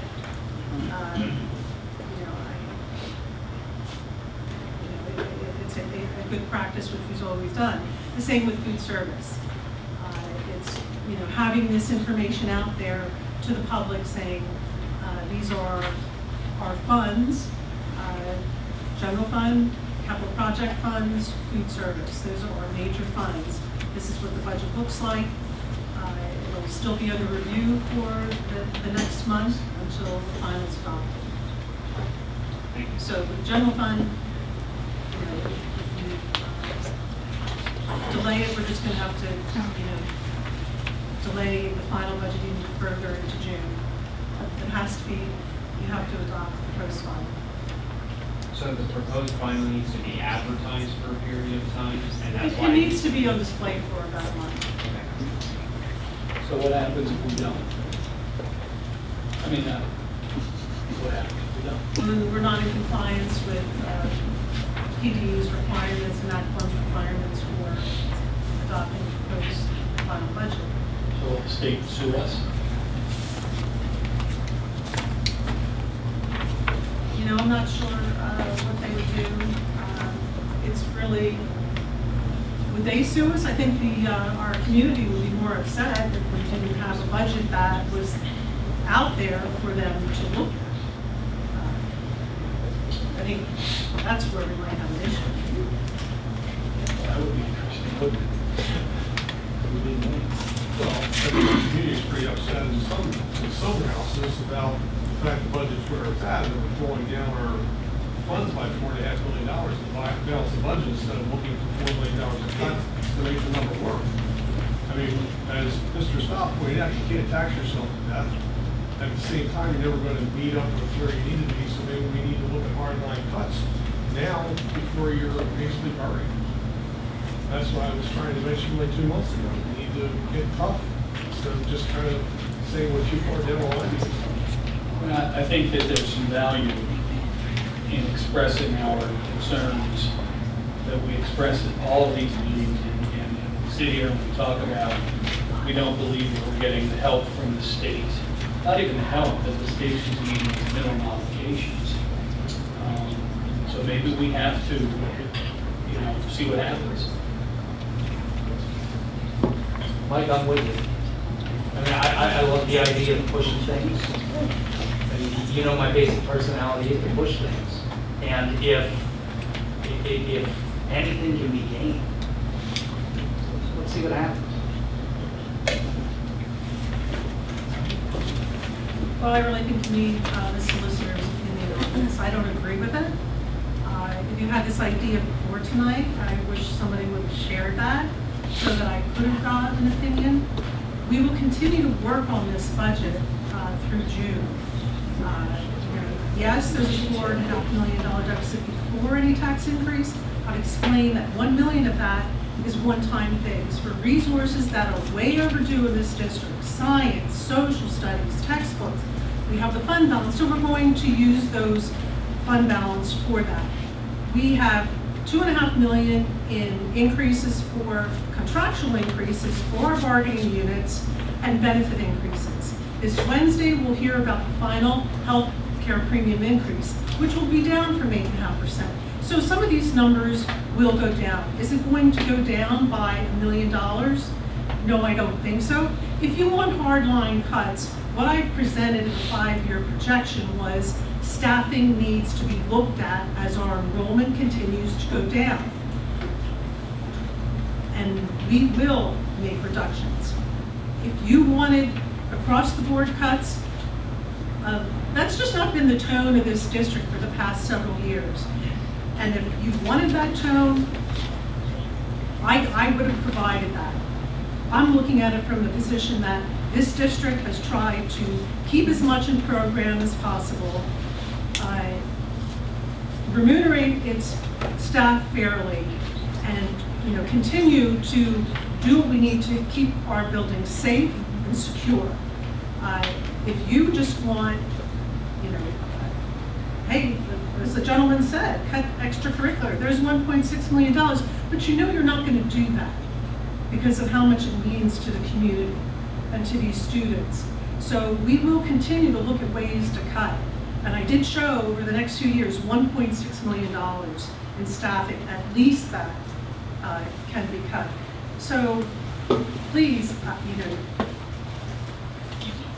we need to adhere to Act 1 and its requirements to approve a proposed final budget and have it on display for a period of a month before final adoption.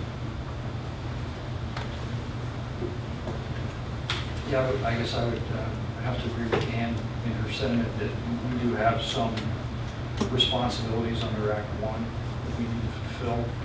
I think rolling the dice and trying to not know what the legal consequences might be for our failure to execute our legal and fiduciary responsibilities and execute an appropriate budget at the correct time is irresponsible.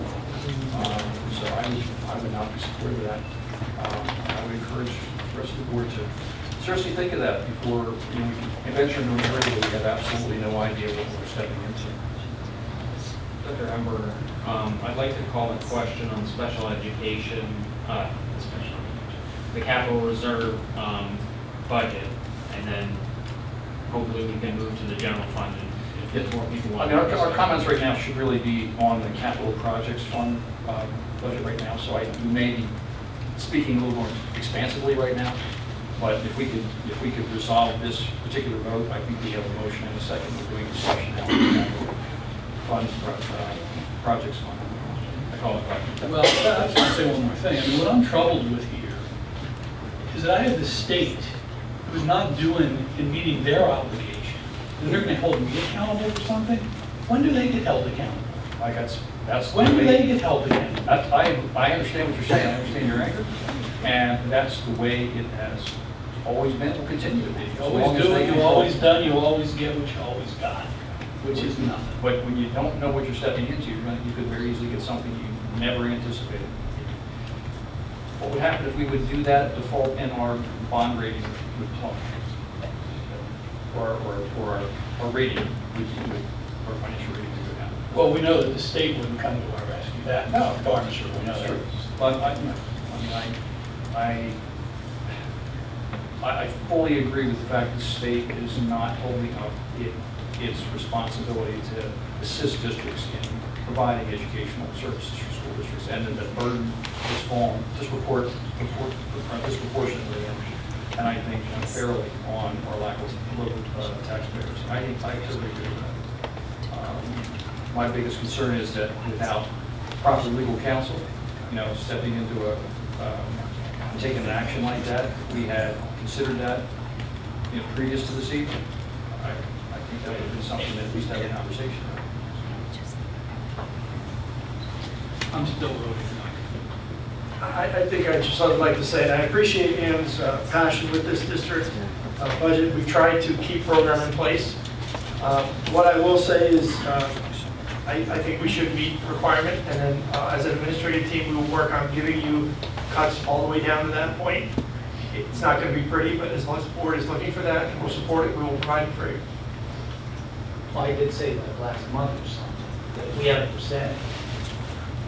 Like, let's look at whatever the percentage is. If it's 4% that we like, let's look at just 4% across the board and see what it looks like.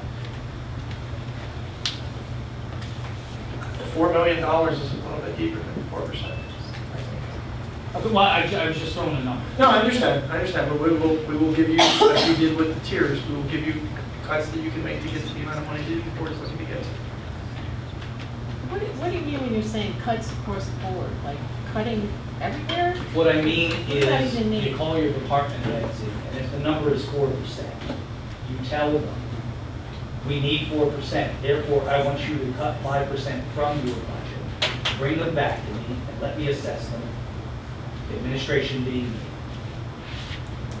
and figure out how to move money around to make it all work, to where education is not touched. Well, the budgets that, we cut over $200,000 out of the building budgets. So we've gotten what we've gotten out of our building budgets. The program is next. The program and staff too, And right? staff. Which is, we heard the community voicing their concerns about cutting staff. Mr. Brady said sports. I think travel sometimes has to be looked at for certain activities, so I wish that. That would be across I the mean, board. you can still have programs, but not have as much travel sometimes. It's all I understand. I mean, I think- I'm I think just they're I'm not saying we understanding. haven't been creative, I'm just saying that maybe we have to turn a couple more rocks. I understand that, but I just want the board to understand when we start turning rocks over, it's not going to be pretty. And I just want the board to understand that we will make those recommendations. My concern, Dr. Holmes, is that if we don't get aggressive now, somewhat 4 years from now, we won't have the opportunity to get aggressive because we'll be so far behind the 8 ball that it'll be draconian instead of just cuts. We didn't work. I appreciate that. And we will put that together for the board to review. The analogy I've been using, and I said this to you yesterday, if you go to a doctor and he tells you you have cancer, doesn't treat you for diabetes, you attack it where the problem is instead of looking around for other things. Don't have it on that. I mean, if this is largely just a vote that checks off a PD box. I mean, there's no material effect on our finances because it's just a preliminary budget. We haven't done anything to materially affect our ability to operate going forward. We just basically said that, okay, state, we've got some issues. You guys have not stepped up to the plate, and let's take an action and let our attorney tell us. We have June. If somebody says we're going to go to jail, we'll vote for it. But I mean, it's just we don't know what else to do at this point. And I'm not. I mean, I know Ann's emotional about this. It's not Ann. It's not you. We're pointing to some systemic problems that this board cannot get out of entirely on its own. And what I'm struggling with is the state's going to sit here and tell me that I have to meet a requirement when they're not meeting their own requirements. I mean, does anybody see the dichotomy there? Anybody see the dysfunction in that process? I mean, I know Dave does. He just said it, but I mean, what is that? Because who's going to get their butt handed to them, over the ensuing, months is that, and there's a school board again, just spending our money and wasting our money, okay? I mean, I don't think anybody is intentionally wasting anybody's money. And I don't know what else to do. I just feel like we should say to the state, we missed your deadline. What are you going to do? I mean, that's just me. I don't know what else to do, I'm just saying. That's just me saying, okay, state, blew a deadline. I think, I just wanted to make an observation quick, and I shared this with Jerry over the weekend. I think I heard a lot of what Ann was saying, and I heard Dr. Phillips say this as well, that if we would have asked for these types of cuts, they would have brought them to us. And I think that we kind of need to look at ourselves and say, I don't think we were serious about where we are now, early on in this process, or even during the middle, or probably close to the end. I know that I said things about wanting to cut and get closer to an even balance, and I could have done more, but I think we all should have been a little bit more excited about being able. Excited is not the right word. Interested in doing this and reflecting that to Bob and Ann, who have worked through this process and presented us budgets. And it really wasn't the tone of the board to say this needs to be way lower. And I know that some of us did say that. I know that some of us didn't really try to lobby some of the colleagues that we have here. But I think on both of these, I agree with Ann and I agree with Dave. I think we have to pass this tonight. But I really do share some of the concerns that others have raised about this budget in its current form. And it's probably not fair to the administration for the board to come in at the 11th hour and say, we need you to find this amount. But I think that's the best thing that we really have to do at this point to serve the residents and the taxpayers in the best way we can, because I looked at that 5-year projection and I took some time to really study it in depth this weekend. And our average deficit, if we raise to the index every year for the next 5 years, is just under about $40,000 under $1.5 million. We would erode our fund balance quickly, and I think that the worst disservice that we could do to the students would have to be to play catch up for the next decade to try and make sure that we're financially solvent. And all of those assumptions are based on an economy that is continuing to grow. And it is 100% given throughout human history that that will not happen permanently. And I think we really need to get serious, but I think we also need to take it on the chin a little bit to realize that we should have been a little bit more interested in what was going on earlier. Because I can understand Ann and Bob's frustration from having to go back and say, well, we went through these meetings once before, but now we have to go through them again, and we want all this. And I know that you guys will do that because you're the professionals, you're the administration, and that's what you guys want to do, because you're here for the betterment of the district. And I'm just sorry that it has to happen this way. I want to reiterate Mike's point to say that we understand it's not about the Phillips and Mrs. Geiger. They're doing their jobs. And to kind of echo a little bit what you said, you're right, we weren't vocal enough. Back in January, we should have been more vocal. I'm just as guilty. I voted for that preliminary budget because I said, it's 5 months down the line, cuts are going to come, we're going to be fine. You're right, we weren't vocal enough. Okay, so we're back to a vote on the capital projects fund. Are we ready to move forward with that? Is there any additional discussion? I just make an inquiry for a roll call vote. Okay, capital project fund. Mr. Behrens? Aye. Mrs. Wilson? Aye. Mr. DePina? Aye. Dr. Hamburger? Aye. Mr. Brady? Yes. Dr. McClendon? Yes. Mr. Kellogg? Yes. Mrs. Stratton? Yes. Motion carries 8-0. Okay, it's recommended the Board of School Directors approve number 5, the proposed final general funds budget for the 2019-20 school. Second. I'd like to request this. Okay. And Is there any discussion? I'd like to offer, I can offer 3 amendments or I can offer 1 amendment. I don't. Go for it. Why don't you make one amendment with all 3 parts and then we can vote each together? Okay. The first amendment that I would like to propose is that we would strike the completion of the Chromebook sets in grade 4, which the total expense, as I have it here, is $63,000. I don't know if that's been changed at all from Ann's position, but I'd like to make that amendment. Second.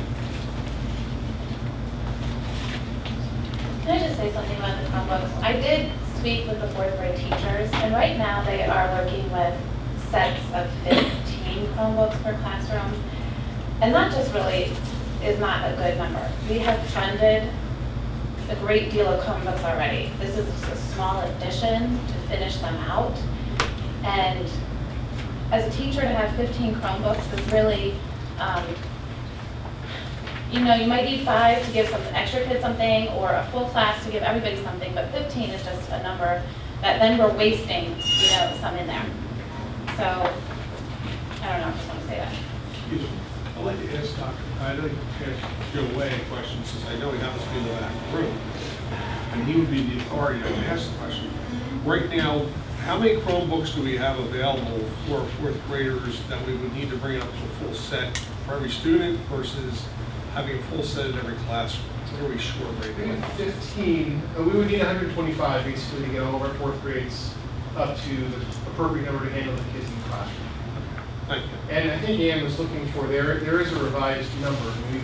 As we get closer to the time where we're identifying the machine, the budget does sort of fall in line. I think there was a lot of planning initially for potential tariffs and where are we going to be with pricing by the time summer arrives. So there was some additional money put into the budget per machine, but we also refined it from, we were just estimating the number of classrooms and 15 per classroom. Well, Dan and Missy and I went through and we got a closer approximate of how many we need, which is 125. Thanks. I just wanted to add something else. We're talking to the teachers, they are expected to use these Chromebooks every day. So it does make it difficult. It's a lot of trading among classrooms to get all teachers to have a full set at any given time of the day. You know, I appreciate that, Allison, and I think if the mandate was that they have to use them every single day and you only have 15 out of the class of 25, then this would make perfect sense. But to me, the answer is not to full up the contingent when we're running out of money. My words, not anybody else's. I think the better thing would be, how do we change our curriculum so we can apportion the sets properly to the classrooms for a certain amount of days in the week? I don't know what that looks like. That would be where my head would go immediately, and I think that that's possible. I know that the administration has some concerns with them being able to use Dreambox, which we have spent a considerable amount of funds on. I just think that that's a better answer than completing the set at this time, which is going to further create the need to look at a screen every day. And I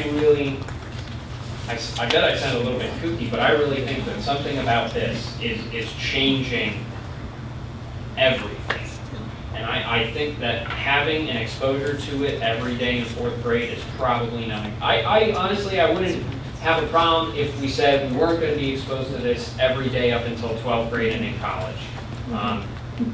So that, again, I probably sound a little bit kooky right now, but I firmly believe that, and I think that we need to move forward based on that belief. And I think that there's some evidence to show that this is seriously affecting everybody.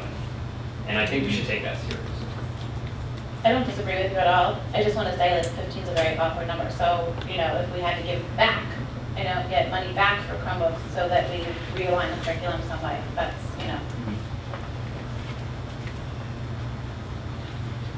I'm curious, just, what is the actual value of this particular line item that's proposed for expenditure? I have a slide up here just to show you. I know if you recall, when we developed the budget,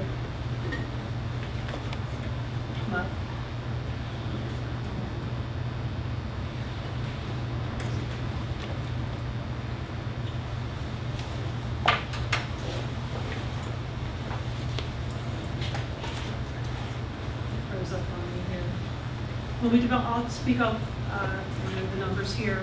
When we developed the budget and even the preliminary budget, the assumption was that we would do a capital lease purchase for the Chromebooks, not only the 4th grade, but we have other grade levels where we need to purchase the iPads and G11, the art, I believe it's the art room that those machines need to be replaced. So when you, assuming a capital lease purchase, you have to record the asset value as an expense, and you record the source of revenue of financing as revenue. So the $63,000, what's impacting fund balance is the interest and principal payment. So in the case of the $63,000, that's $17,000, which we would take out of expense. This amendment would pass. It'd be spread out over the several years, I'm guessing? It would be a 4-year. Okay. So that's the portion of the 4th grade. It's about $17,800.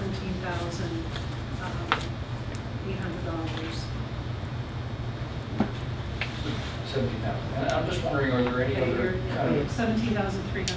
$17,300, yes. You mentioned about the lasers.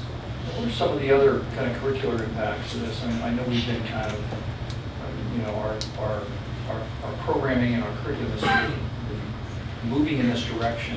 What else can we expect to see in terms of the overall impact of the loss of something like this? Mr. Wojcik, can you come and speak to that, please? Because I know you've been heavily involved with Mrs. Dow. I just have another question too, Mark, answering that. What are the other items that like different grade levels have? Like, does 1st grade have some Chromebooks? If I can talk to that first. So right now we're 1-to-1 in 5 through 12. So we have Chromebooks that they take home in 5 through 12.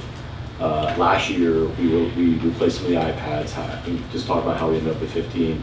We were looking at our costs. We were looking at where 4th grade was going and their needs of how their usage is.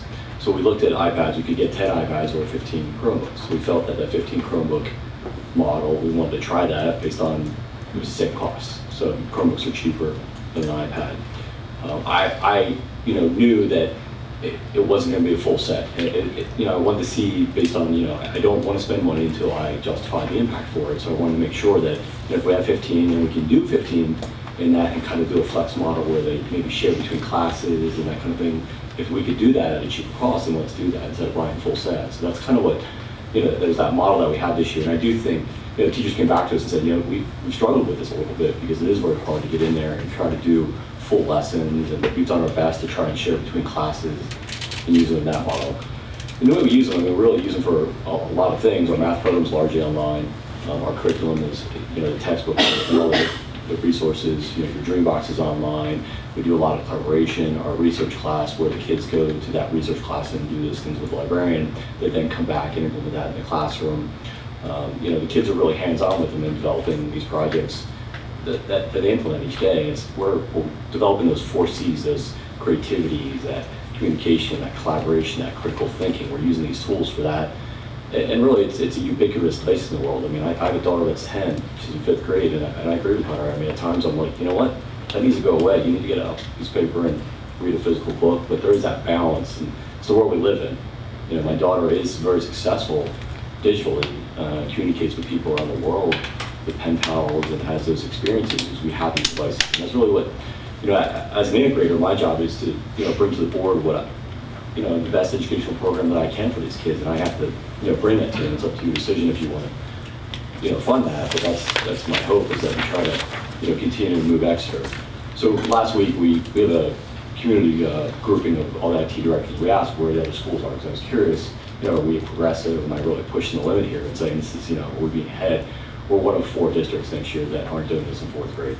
So us, Fleetwood, Kutztown, and Colorado-Weiser are not going to have devices that are 1-to-1 or per student device. Most of them are staying at home. Some are sending them, sending them home in 4th grade.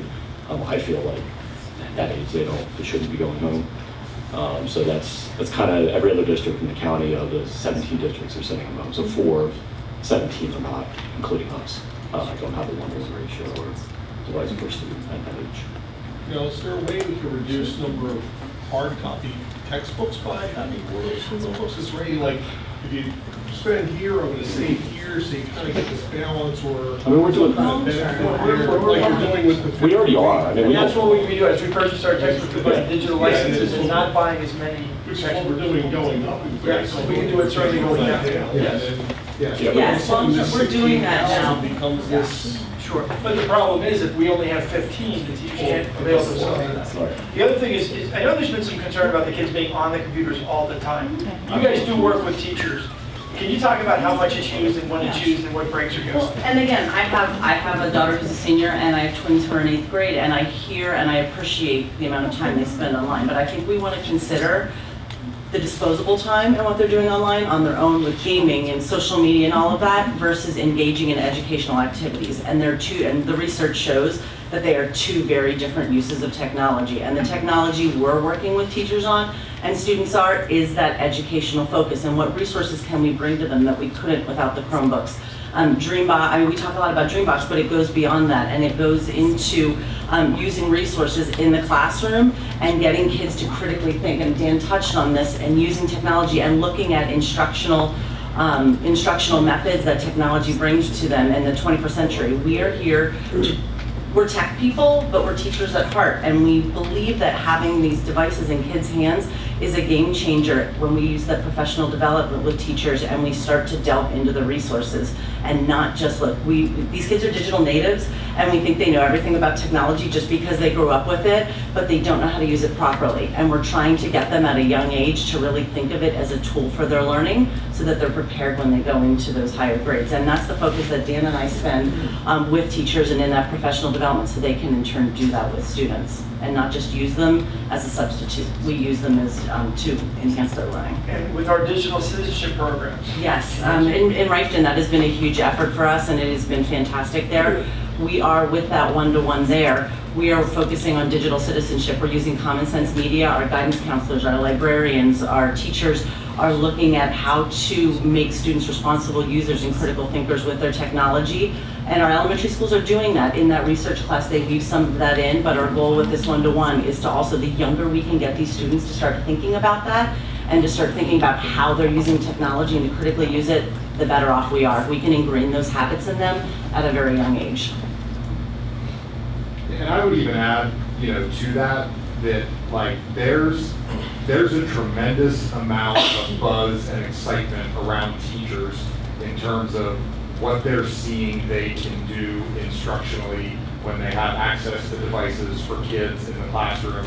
Dan and Missy didn't talk at all about this tech cohort that they started in grades 5 to 12, where we're building capacity within teachers in the district to be teacher leaders of technology. We've had conversations about being able to expand that down to the elementary level. We've got 3 teachers, one Righton, one junior high, one senior high, that are able to go to ISTE this summer in Philadelphia, which is a huge national technology conference, just to learn how to better integrate technology and instruction, and they are so excited about it. I have talked to each of the 3 of them individually, and they just couldn't be more excited.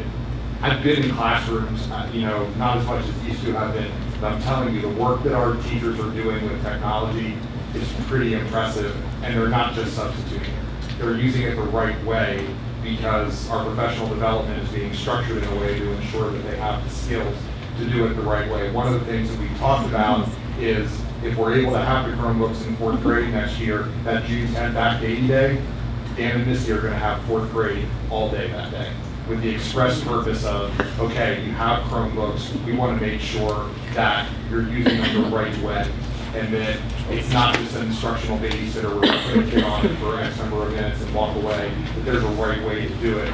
These guys have the skills to be able to train our teachers accordingly, and we have an opportunity with that June day to do it, so. The use of a digital device reduces paper, reduces our students having to print stuff on. They take it, they send it to the teacher's file. There's the ability for them to actually have contact with the teachers throughout the day. I do an April Fool's joke debate at Watton Creek every year. And we've had some fun times the last few years with year-round schooling and uniforms, and it's always fun until the kids get very scared at the end and have to tell them it's a April Fool's joke. This year I actually went to Watton Creek and I talked to the 3rd graders that would be going to 4th grade next year, and the topic was Chromebooks. And it was amazing the thoughtfulness that these kids had in the debate as to why they wanted Chromebooks, why it would save money on paper, why they would be able to reach out to the global society. So, I mean, it's an excitement not only to teachers, but to the students. One of the other things that I think one of the questions Hunter asked was, developing a share model that, why can't we have, 15 in one class and 15 in the other and just share. I think that our elementary schedules are pretty lean, and the time that our teachers have to work in each of the subjects is really, really defined by the staffing that they have. And I think there are some buildings where we're swapping for math and we're swapping for art and for music, and so we have other specials that are pushing in and out. So the time that teachers can work collaboratively or work through math, at the same rate in each 4th grade classroom or 3rd grade classroom, I think it's really helpful that, when we talked about going this route, every classroom had, we were talking about 5 devices, maybe moving to 10, which is what we ended last year. We were thinking, really, if we could have the more devices we could get in the room, moves us from the idea of the computer as a center. So the teachers they might have 5 centers in their room with different activities that during some time, the teachers will allow the kids to work on while they're differentiating or taking a group of kids and doing work. So it gives them some flexibility. By having more devices in the classroom, that gives them even more flexibility to work in smaller groups. And again, to keep that group of the curriculum moving consistently across all the classes in the same building. So I think that's important. Where are we planning to go with this? Like next year, will it be 3rd graders have Chromebooks? Well, I asked the question of where everyone was with 3rd grade, and what I found from most of the districts was that 3rd and 4th grade were almost the same, that they were class sets in 3rd and 4th. Some districts like Wilson have classroom sets, full classroom sets, K-12. And I don't know, I think what we've been trying to do, we started at the high school, we worked our way down, we got to Righton, and we're seeing some really good excitement at those levels, some really great things are happening. And 4th grade, 4th grade is at that point where those kids are at the end of their elementary career. It starts to get them prepared for what the career is going to look like in 5th and 6th grade. I think we'd have to see where we are with 4th grade. And I think Dan and Missy have been working with the secondary cohort. Well, it's not secondary, it's 5 through 12 of teachers. It's a group of teachers that we're working on instruction. It's not just technology for technology's sake. It's really 21st century instruction, use of technology, but really instructional practices. So I think that we're looking at moving that to 4th grade, and we really want to focus on what that looks like before we would even talk about moving. And again, this isn't a one-to-one, and these devices aren't going home. It's a classroom set really to be a tool for use during the day. You really have to prove that 4th grade is either. And it is. I mean, I don't think I'll have a problem showing that, but I want to make sure that they're supported fully. All the research shows that we can buy devices, but if you just buy devices, it's just a device. So we do have parts. It's true implementation. We need that training that's up forward, and if we change that pedagogy and support, all the research shows that the scores increase, the APAC increases, the EL increases, kids read more.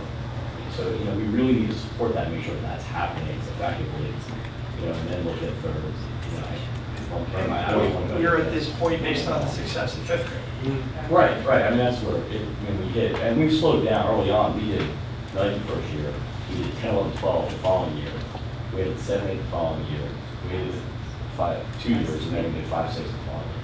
So that, we've kind of slowed things down as we go lower to make sure that it's more effective. So hitting on that, we're having a full impact of the cost, but then also that we're supporting everybody and that as we go down, we're slowing down a little bit more.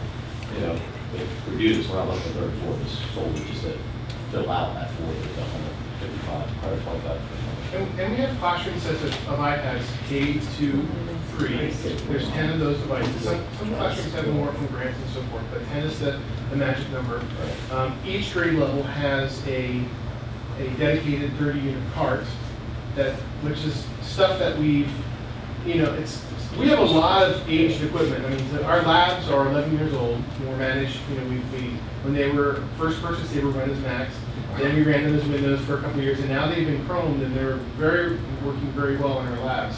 So we get a lot of bang out of the technology we get. The carts that we have right now are 6 or 7-year-old machines that are in their 3rd life in Chrome Center. So we're trying to provide resources, and at the end of this year, of course, working with the teachers to make sure that they're able to use them.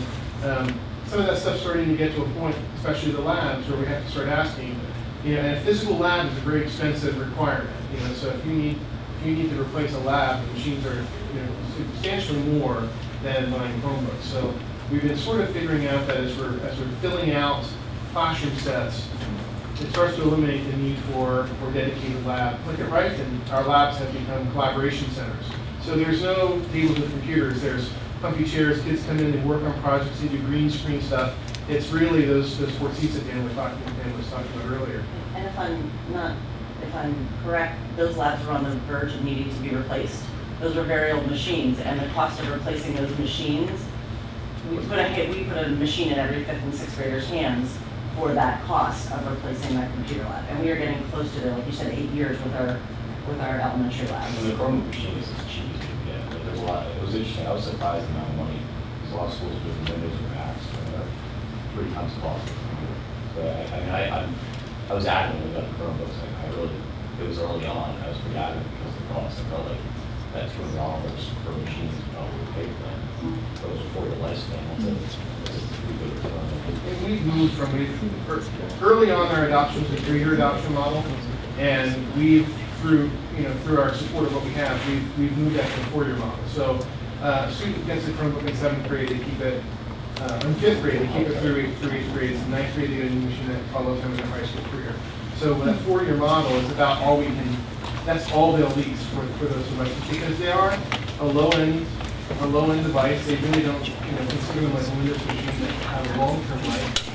But 3 to 4 years is what they're getting out of them. And even after the 4th year, we're still deploying them into elementaries and other classrooms and creating sets for other purposes. So we're getting a good life out of it.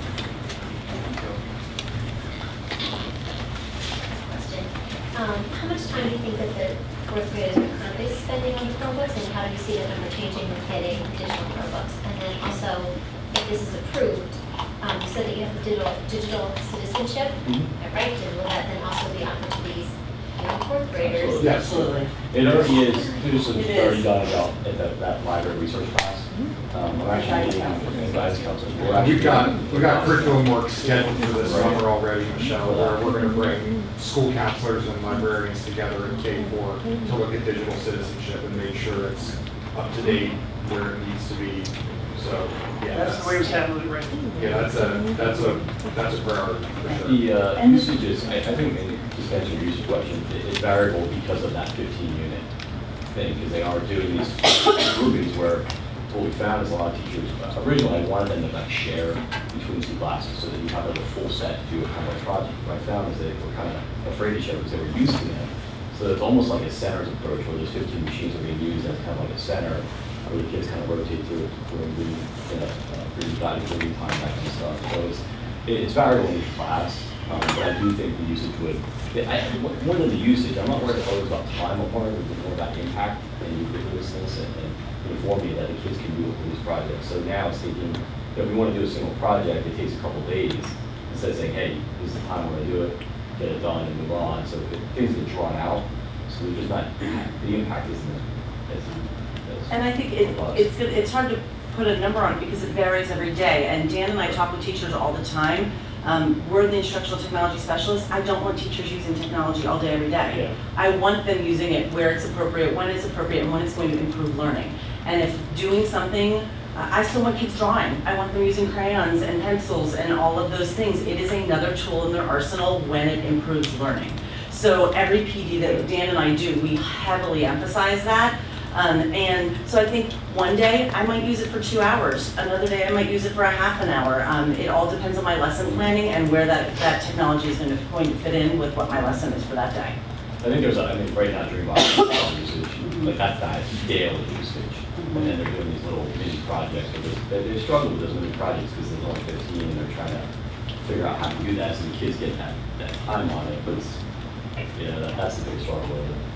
So I appreciate what you guys are saying, and I appreciate a lot of the emphasis that you're putting on in terms of it not becoming a substitution for a medium like paper or a book.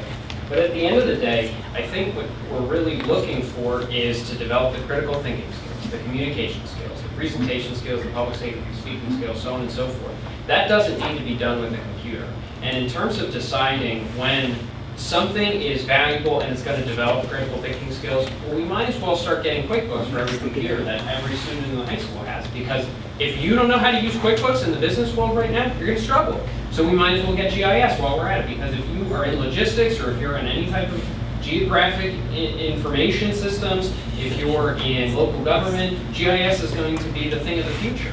Like where do we stop? And I think that this is a good place to say, look, technology is super important. Everybody needs to know how to use it. With the computer labs, our students had plenty of exposure. I was one of them. I can tell you firsthand that I am advanced beyond what most of the students that I went to college with can do. And I realize that technology is changing and it's becoming more ubiquitous and whatnot. But at the end of the day, the real determination of how successful a student is going to be is what happens up here. And that doesn't have to happen with this. And I think that this is not worth continually purchasing, going farther and farther down. Frankly, I don't think every student should be having an iPad in a classroom either. And we're okay with spending $700 for iPads or whatever the price is. $300, and then the Chromebooks are too expensive at $120. So when do we go up and decide to get new laptops? I think that this is a great place to say we don't need to go farther than this. And we're already struggling to update all of our curriculum in all of our classrooms because they haven't been updated in so many years and they're not aligning to the next grade level. And now we're going to add another layer of confusion for the teachers to try and update their curriculum so it's integrating and it's integrating with their curriculum so that they can use technology and understand all these more things about digital citizenship. I mean, that's really something that doesn't need to be taught at 4th grade anyways. I'm going to stop. My position's clear. Okay, so you introduced an amendment. Yes. Okay. And it got a second from there. We got a second. Is there any additional discussion? We'd like to take a vote on Hunter's amendment. Okay. Let's clearly articulate the amendment. You want to pull certain items, right? Yes, the amendment is to take out the complete Chromebook sets in grades 4, in grade 4. So all in favor of removing that from the current budget? Say aye. Aye. Those opposed? No. No. Oh, we have a roll call. Mr. Aarons? No. Yeah, aye. Mrs. Wilson? No. Mr. Chapina? Yes. Dr. Hamburger? No. Mr. Brady? No. Dr. McClendon? No. Mr. Gallo? Yes. Mrs. Stratton? Yes. Motion fails. You want to proceed with your amendments? Yeah, I'll do we'll do the two last ones. I'll try and make it quick for everybody.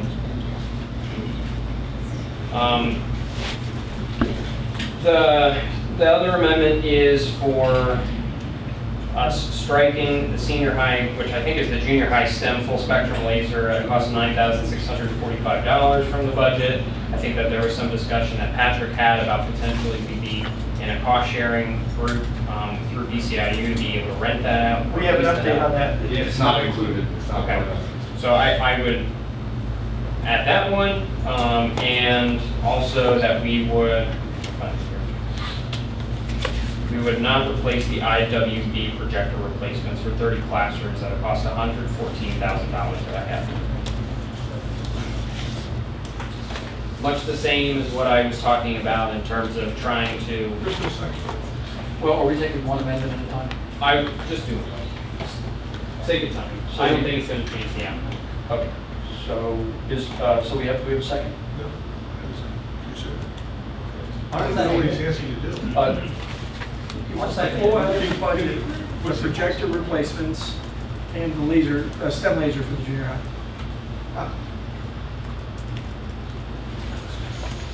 So the money needs to take those out Out of the budget. The junior high STEM laser Goes is in the second year. 9,600. And the projector replacements, I think it would you say about 115?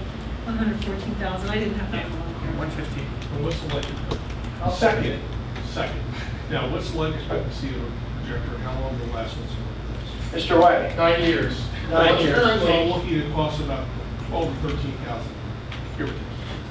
And again, that number would be refined in the next month as we are getting quotes in for different projectors. But the current projectors were installed in 9/10, 10/11, 11/12. So we are starting a pattern of the oldest ones, which were 9/10 and 10/11, getting those replaced as they fail at this point.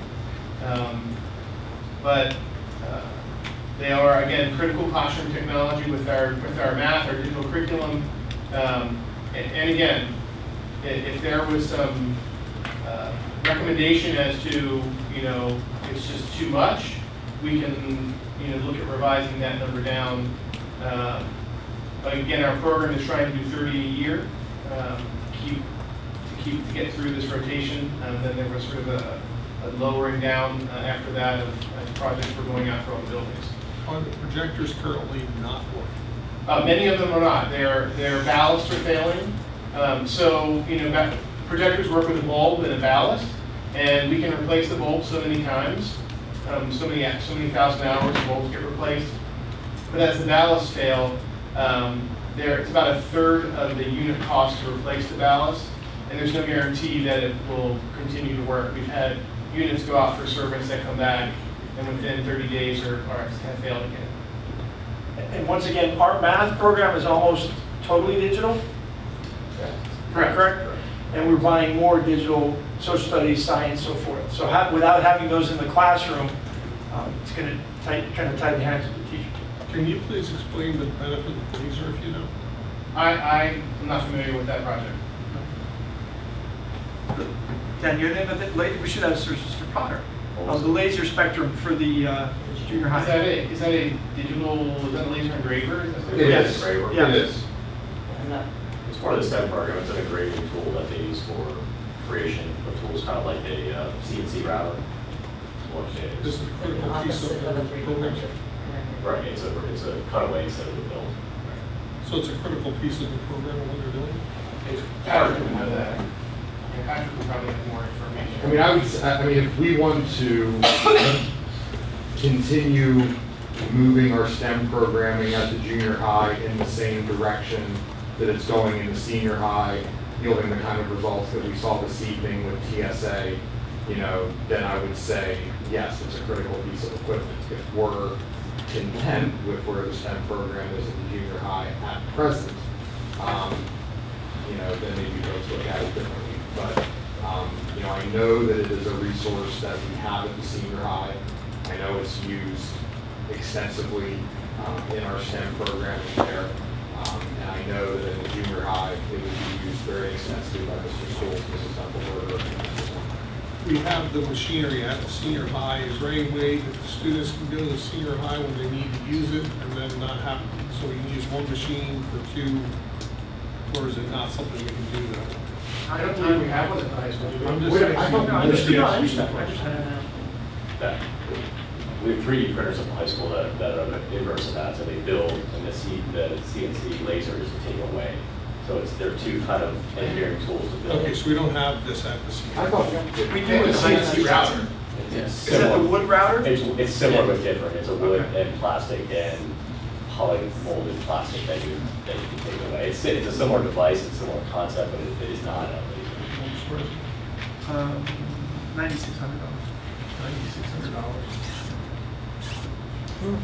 Mr. Way, I guess I'm more concerned about the projector replacement. Are you suggesting that we take a certain group of projectors that are at a certain age and replace all of them regardless of how they're functioning right now? No, that has not been the model. So this year the budget was, there were 30 devices in the budget, and we managed to replace the first 15.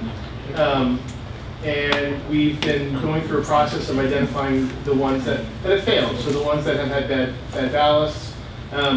We even purchased some secondhand parts, through eBay for these devices, because again, the age of them, typically projectors are replaced on a 3 to 5 year cycle, and these Brightlings, which are the projectors that are in most of our classrooms, these are 475s, which are 2 years newer than what we have in the classroom, and they serve a purpose.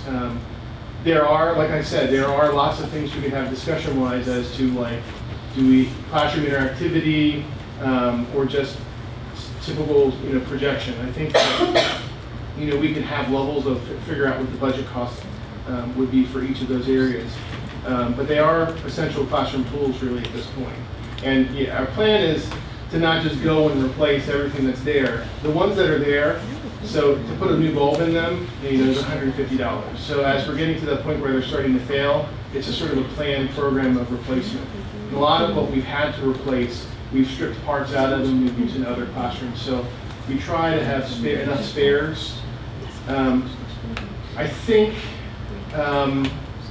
we have something in the area of 15 of them that have come out of service. So we replaced 15, now I have 15, and right now we're servicing those areas with projectors that are secondhand, that we've pulled from other places, or that we've fixed with parts that we've purchased. So we're not just replacing, but again, the 3 years that I addressed, 9, 10, 11, 11, 12, were the 3 big years that we did it, including when Awatan Creek opened. Every classroom in Awatan was at the same level, same projector, which means that they're all going about at the same time. So the plan would be for them to be done in 2021. So to get through Jackson, we have 4 buildings of other projectors that the plan was to do this coming year. So what you're saying is that we would not approve this particular line item, that this would kind of make the availability of projectors in several of our classrooms. Yeah, and what happens is, so the reason we have overhead projectors like this is so that when the teacher's standing at the board, it's not in the way. So if the teacher has a classroom configuration, they don't have to have a projector on a cart in the middle of the students.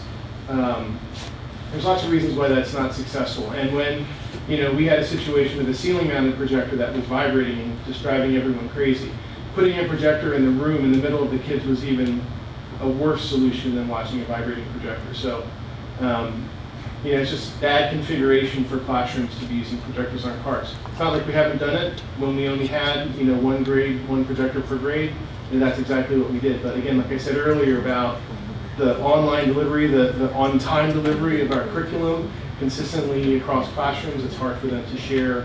And when one teacher doesn't have a projector, it becomes a problem. You make me feel old, because when I was in school, we had projectors, and at no point do I ever remember it impeding my learning, but, so. That friggin' blackboard. Yeah, how many, I don't even know what these things are called that we're talking about, because I do not know anything about technology, but how many of these things are actually not working right now, and how many of them are you asking for us to buy? Can you give those two numbers? The plan would be to do 30 over the next year.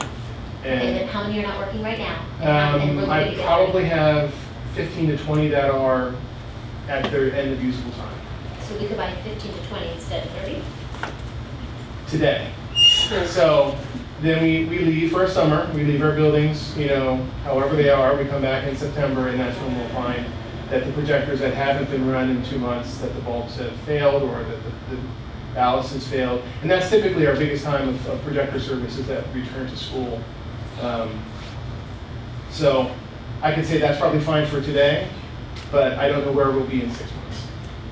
Okay, and I, again, do not know everything that goes on in every single grade level, so don't take this offensively, I hope we don't say it that way. So when you were saying that these are needed for a certain curriculum, are they needed for, I'm thinking about kindergarten, for example, are they needed for their curriculum, or are they used for Go Noodle in kindergarten? The Pearson math curriculum is completely online. Their Pearson math curriculum is online, and all of the teachers' lessons are on that Pearson online, and every lesson they're doing, there's manipulatives that you're using, and even kindergarten teachers, they have manipulatives where the students come up and the teachers come up, or they may have the example and the students have manipulatives with them. So yeah, even our kindergarten teachers are using them. And when you're in a classroom and you see the kids get up to the board at site, move a triangle, move an angle, it jumps out at them more than. No, I think that's great. I see Go Noodle though. And I like Go Noodle, don't get me wrong, but. As much of a budget hawk and a pain in the neck as I am, I can see the wisdom here. I'd like to call a question on this. Okay, so we've had a discussion, and I'm going to reiterate the motion for the amendment, which is that we eliminate $9,600 for the STEM laser and $114,000 for the projectors. So yes vote would eliminate those from the budget, and a no vote would keep them from the budget. So, roll call, Ann. Mr. Arians? Yes. Mrs. Wilson? No. Mr. Jupina? Yes. Dr. Hemberger? No. Mr. Brady? No. Dr. McClendon? No. Mr. Geloff? No. Mrs. Stratton? No.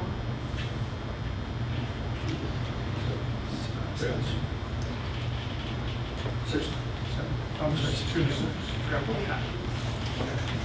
Motion. Okay, so we're. Okay, so are we back to the proposed final general fund budget? Yes. Okay, and is there any additional discussion on that motion? Yes, I have a question. I don't know if this is a stupid question. So right now, hearing all these parents talk tonight, there's no position in there for a big teacher. If we have this meeting with these parents and we go back and we look at these numbers and we look at these GIEPs or whatever takes place, and we see that there is a need and we need to get a teacher, we can hire a teacher at any point. Or not. We can, but the board has just tasked the district making cuts. So you're asking me to put additions on to what you just asked me? I don't believe that at any point, something that is required by the law should be cut.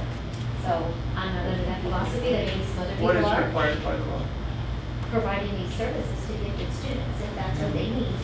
And again, I don't know until you all meet, I don't know if we are doing it right or we're not. So I'm not saying either way. I'm just saying, if we go back and we look and we find that we do need to do this, we're not meeting their GIEPs, we would have to get a teacher, correct? But there's no if, ands, or buts about it. We have to, I'm just clarifying if that's correct. I think what I'd like to bring forward, and I'm very glad that you stuck around. I came back, I dropped the kid for bedtime. I'm very glad you stuck around. There's two elements here, and I think Ms. Hardy brought it up. There's what we're required to do by Chapter 16. We are meeting those requirements. We will be meeting those requirements with this not replacement or cut. We're not replacing Mrs. Kane. But the bigger question, as Mr. Brady has brought up, as parents have brought up, that is meeting the requirements of Chapter 16. We will be in compliance. When the board's been asking for cuts, and Dr. Phillips and Ann, what can we cut, and sitting at the meetings, I have to come forward and legitimately say, this is something we need to look at.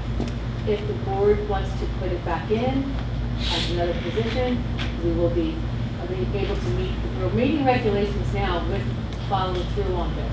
If we would like to do more above what we're required to do, then we can do that too. I'm very glad parents came and spoke tonight, but I've never recommended anything that we would be out of compliance with Chapter 16. But is it the more minimalist approach? I would say probably. We, as Mr. Brady had said, and Dr. Hamburger had said, over the years, we had gifted teachers in every building. We had, gifted and high achiever programming. It has changed, but we are continually meeting the requirements, and so that's where we have to decide what our philosophy is and where we want to move forward. I just have a question on that. Are we really meeting their goals if we have to rewrite their GIEPs because of the staffing change? Well, as I spoke to Ms. Harvey about it, she alluded to it that there wasn't definites on the times yet. Actually, when I was sitting here looking at an email from Mrs. Isselman, we've been calculating all the hours and minutes and different changes and so forth. And so we do have to meet GIPs that are already signed for. We do have to meet them. It's absolutely right. They're legal documents. So we will be meeting them accordingly. I think there can be conversations with parents about other things that they've been asking for right then that may also meet the needs of the students. And so I think a dialogue would be strong. And I think that would kind of maybe meet kind of the middle of the road. I'm thinking of options that we could look at, that we could accept this change. The hours, the minutes that Mrs. Isselman will be putting in at Brighton, I was just literally just looking at numbers. So we are still looking at this. We're turning this out. This is not completed at all as far as the change. But the difference in minutes between running an 8-day program for me in minutes, some of the difference would range on a week. She'll be there for 5 days a week, an 8-day program. The math is a little bit different, but ranging anywhere from 60 minutes difference over an 8-day cycle to like 90 minutes difference over an 8-day cycle. So there will be a reduction, but not the large reduction. But there will be a reduction, not a large reduction. The other piece of this is that by Chapter 16 regulations, we are not required to provide any minutes. They are currently within the GIPs, and the GIPs will be followed, and we will figure out a way to it. It also does not mean that Mrs. Kane has to deliver those minutes. Doesn't have to be delivered by Mrs. Kane or Mrs. Isselman. We do have to deliver on the current IPs as they are worded. Yes, that's true.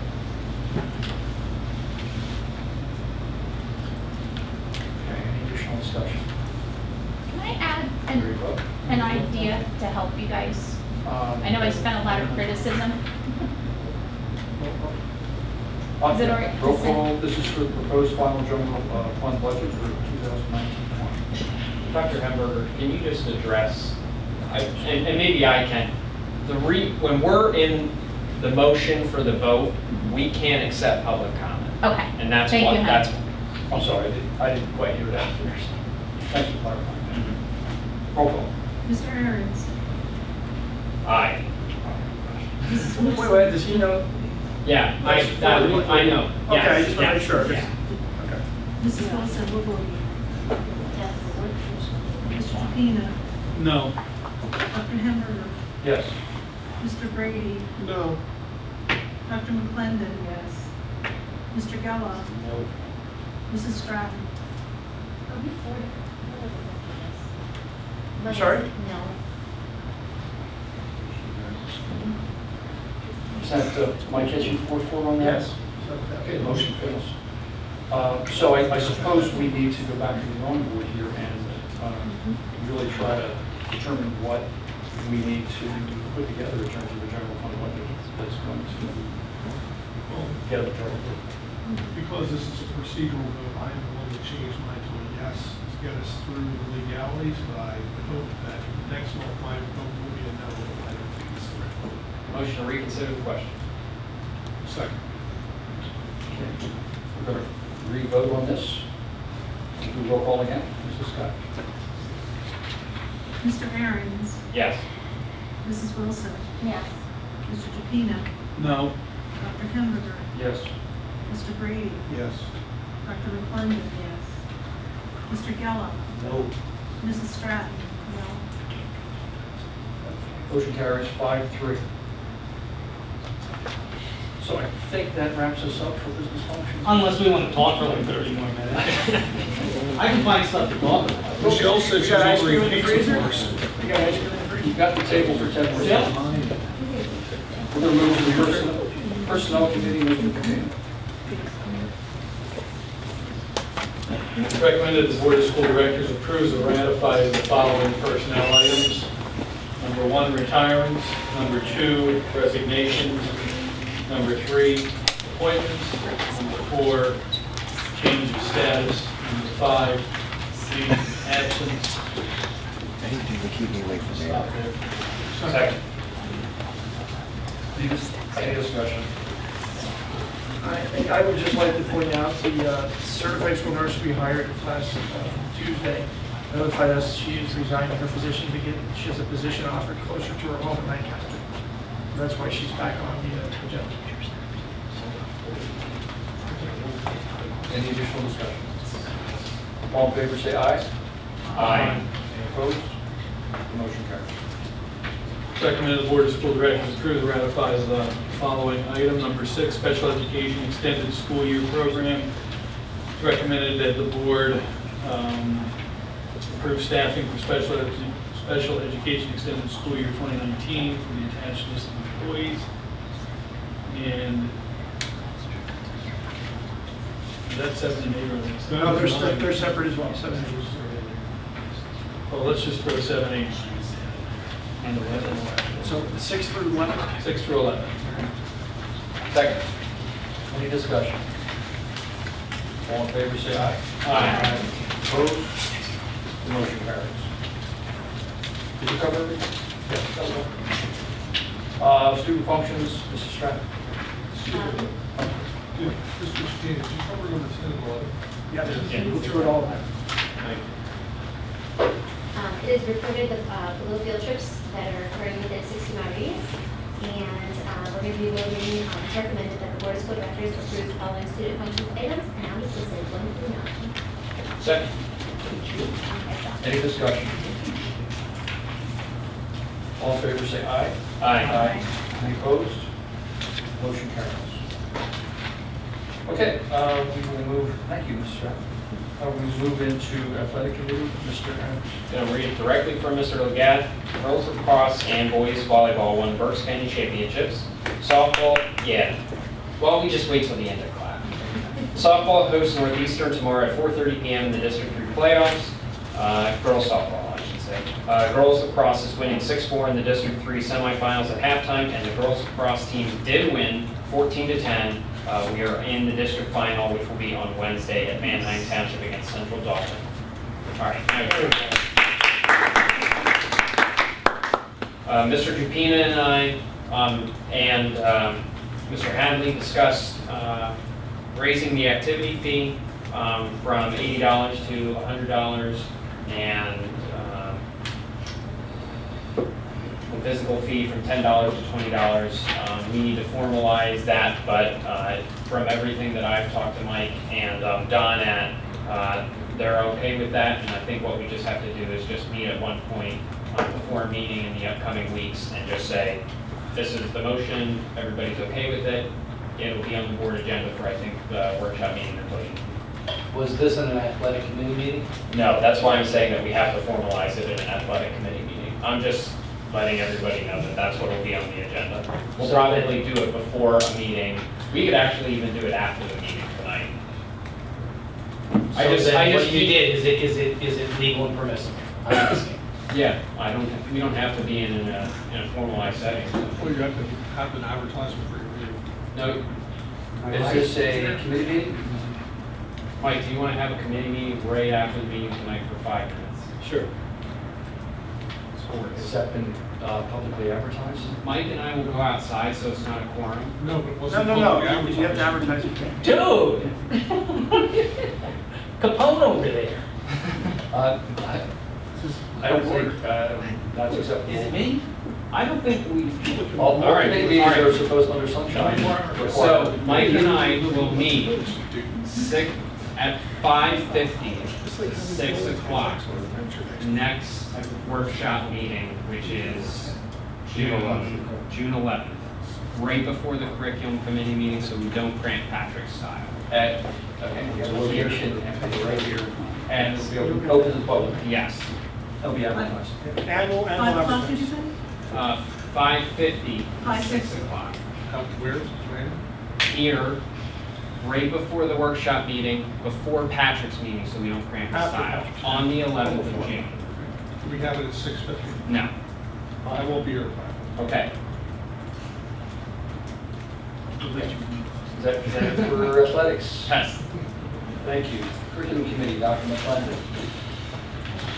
It's recommended that the Board of School Directors approve the following curriculum programs and curriculum committee items.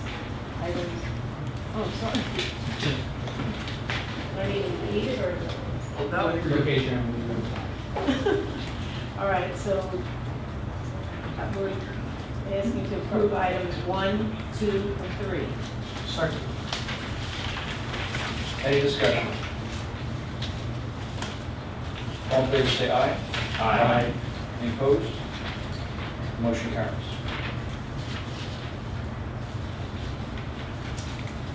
That's it for curriculum. And we'll move on to facilities. Committee, Mr. Brady. Recommended the Board of School Directors approve the following facility items by the Roofing Technology proposal for 2019 roof project at Exeter Township High Schools. To restore 15 sections of roofing at a cost of $794,764.52. The scope of work and specification of AEPA, KPN, better known as the Keystone Purchase Network contract number KP/AEPA IFB number signed 017-F.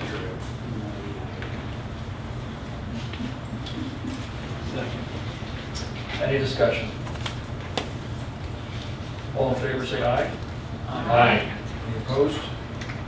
Motion carries. Personnel committee, Mr. Pepino. No report. Policy committee, Dr. Hamburger, no report. Student functions committee, Mrs. Stroud. The next for the defense committee is Thursday, May 30th at 4 o'clock here in the professional development room, and community members are welcome to come to that. Thank you, Mrs. Stroud. Technology committee, anybody from technology committee who'd like to report? There's no report this evening, thank you. No report. Exeter Community Education Foundation, Mrs. Wilson. May Days brought in roughly $6,500 for Exeter Township School District via ECEF. Each building will receive $1,000 with an additional $500 going to the sound system at the high school. Our thanks to John Casadas and his great committee and volunteers for their tireless work. Our thanks also to the attendees and sponsors of May Days. ECEF has received over $8,000 in teacher mini grant applications, and we're happy to see that the teachers have creative ways to incorporate our yearly grants into their classrooms. ECEF's allocations committee will meet at the beginning of June to select the mini grant recipients. We're especially proud to learn that Mascaro has awarded 3 Exeter schools $7,700 in grants for specific building projects. All 3 of the schools, Wrighton, Owaton Creek, and Lorraine, hosted the Mascaro Respect Assemblies, and they were awarded grants. ECF finds value in collaborating with our schools to connect needs and funding. Thank you, Mrs. Wilson. Clerk's Career Tech Center, Dr. McClendon. We met on April 24th. The 2019-2020 budget was approved by all the schools. approve the resolution to execute contracts with responsible bidders for the new welding building. There's an expected opening of 2020, I believe it's June, July, for the adult continuing ed, and then at the start of the 2021 school year for the high school students. The building is needed. They turn 15 to 20 students away every year, along with the adults for the continuing ed. And welding employers are they're looking for students, so there's a need for that. The golden anniversary, I'm not sure if anybody got to attend that, was a big success. You do not see Hunter driving that restored pickup truck. They You do cheated. not see me with the Corvette. But they did, one of the JOCC board members won the Corvette. He bought 20 tickets. Huh? Yes. That's, he was worried about that, but he didn't draw it, yeah. And then a parent of the students won the pickup truck. So next meeting is May 22nd, actually Wednesday. Thanks, Dr. McClendon. ECIU Board, there was a meeting on May 16th, and the board took action on 3-year terms for 6 board members from those districts. Also, I want to report that I attended, as did Dr. McClendon, a COLA meeting, which is Council on Legislative Action, a few weeks ago, and we had the opportunity to interact with legislators and representatives from local legislators. In person was Representative Cox, who articulated the position of the legislative majority in Harrisburg, which is not particularly positive for public education. Legislative Liaison, Mr. Gill. Dr. Hamburger, no report, but you know what I want to say here is tonight's meeting was amazing. I think the kids in our schools ought to have to watch this meeting on video because this was democracy in action. This is local government in action. This will show them what it's about. Just came on legislative. Anything on legislative? That's where they get to watch. No, sir. Okay. Township or Liaison, Mr. DePino. I have no report, but if you ever get invited to a rum and cola meeting, I'd be happy with it. They give you breakfast. And a little cocaine. A rum and cola. A little cocaine. Superintendent's report, Dr. Phillips. Thank you, Dr. Hamburger. There were 31 teams that competed in the Berks County Middle School Envirothon this year. Exeter Junior High took 5 teams consisting of 5 students each to compete. One of the teams earned 4th place, missing the 3rd place trophy by only 11 points. And one of the teams won the Envirothon Spirit Award. Congratulations to the Exeter students who were recognized for their entries in the 2019 Pennsylvania Statistics Poster Competition. Jackson Wall 3rd graders Xander Bogus and Maxwell Lloyd won 4th place for their project called Float Time, which described their experiment with parachutes made from different materials. Chase Deluski, a Lorraine 2nd grader, earned honorable mention for his project, Batter, that analyzed batting averages of players by their field positions. And Logan Heckler and Jacinda Motley, Jackson Wall 3rd graders, also earned honorable mention. They looked for a relationship between football receptions and the heights of the receivers. Mr. Geloff, you're a little short on that. Was that necessary? Sorry, I couldn't resist that. Wow. Couldn't resist that. Give you a little heat about the budget. You go to the height. There you go, go to the height. Congratulations to Amelia Mennett, who won 1st prize and was awarded $350, and Grace Stirs for winning a People's Choice Award in the Fast Lane contest. Both girls will have images of their artwork hanging on banners in West Reading. Congratulations to Ariana Shichuka for winning 2nd place in the Congressional Art Show. Her artwork will be hanging in the Capitol building in Washington, D.C. for 1 year. A special thank you to Mr. Zachary Guziak and Scout Troop 315 for he is the scout leader and his scouts for planting the flowers around the Lausch Administration building sign. Thanks for thinking of us and taking the time to help beautify the grounds of the district. Lastly, I cannot read it to you, but we were the subject of an article in France highlighting us as a district for our partnership that we signed with the director from France. So the Exeter name was all the way over in France. Send us the link so that we can do a translation. I'd like to hear you read it. Want to give it a shot? Hey, I tried. Le Recteur William Say it. That is my report. Thank you, Dr. Phillips. Are there any board members who would request to be heard at this time? I think Michelle speaks French, actually. She suggested that the French students translate it for us. I can have that done. I didn't know she spoke French. I do not speak French. Patrick does. Dr. Clay. Thank you. Yeah, okay. This is about the, a vote that was taken last Tuesday for the supervisor of personalized learning, and it was a no vote. I believe that that was necessary, that position is necessary. I believe it can save the district a lot of money. We spend about $1 million sending students to cyber and charter schools. That money could be back here. There's a lot of research and data to support that. However, that's really not why I'm bringing this up. I'm bringing it up because I am questioning the timing of that decision. That night, an individual, Dr. Kristen Testerman, was supposed to be here in the audience to hear, to be appointed to that position. She wasn't able to be here. That's the only reason that she wasn't here that night. My question is, why did we wait so long to make that decision? We knew about this position for about a year. It was in the budget, presented, when Ann started presenting the budget, it was in there. Curriculum talked about it. Dr. Winters updated us frequently about, this position.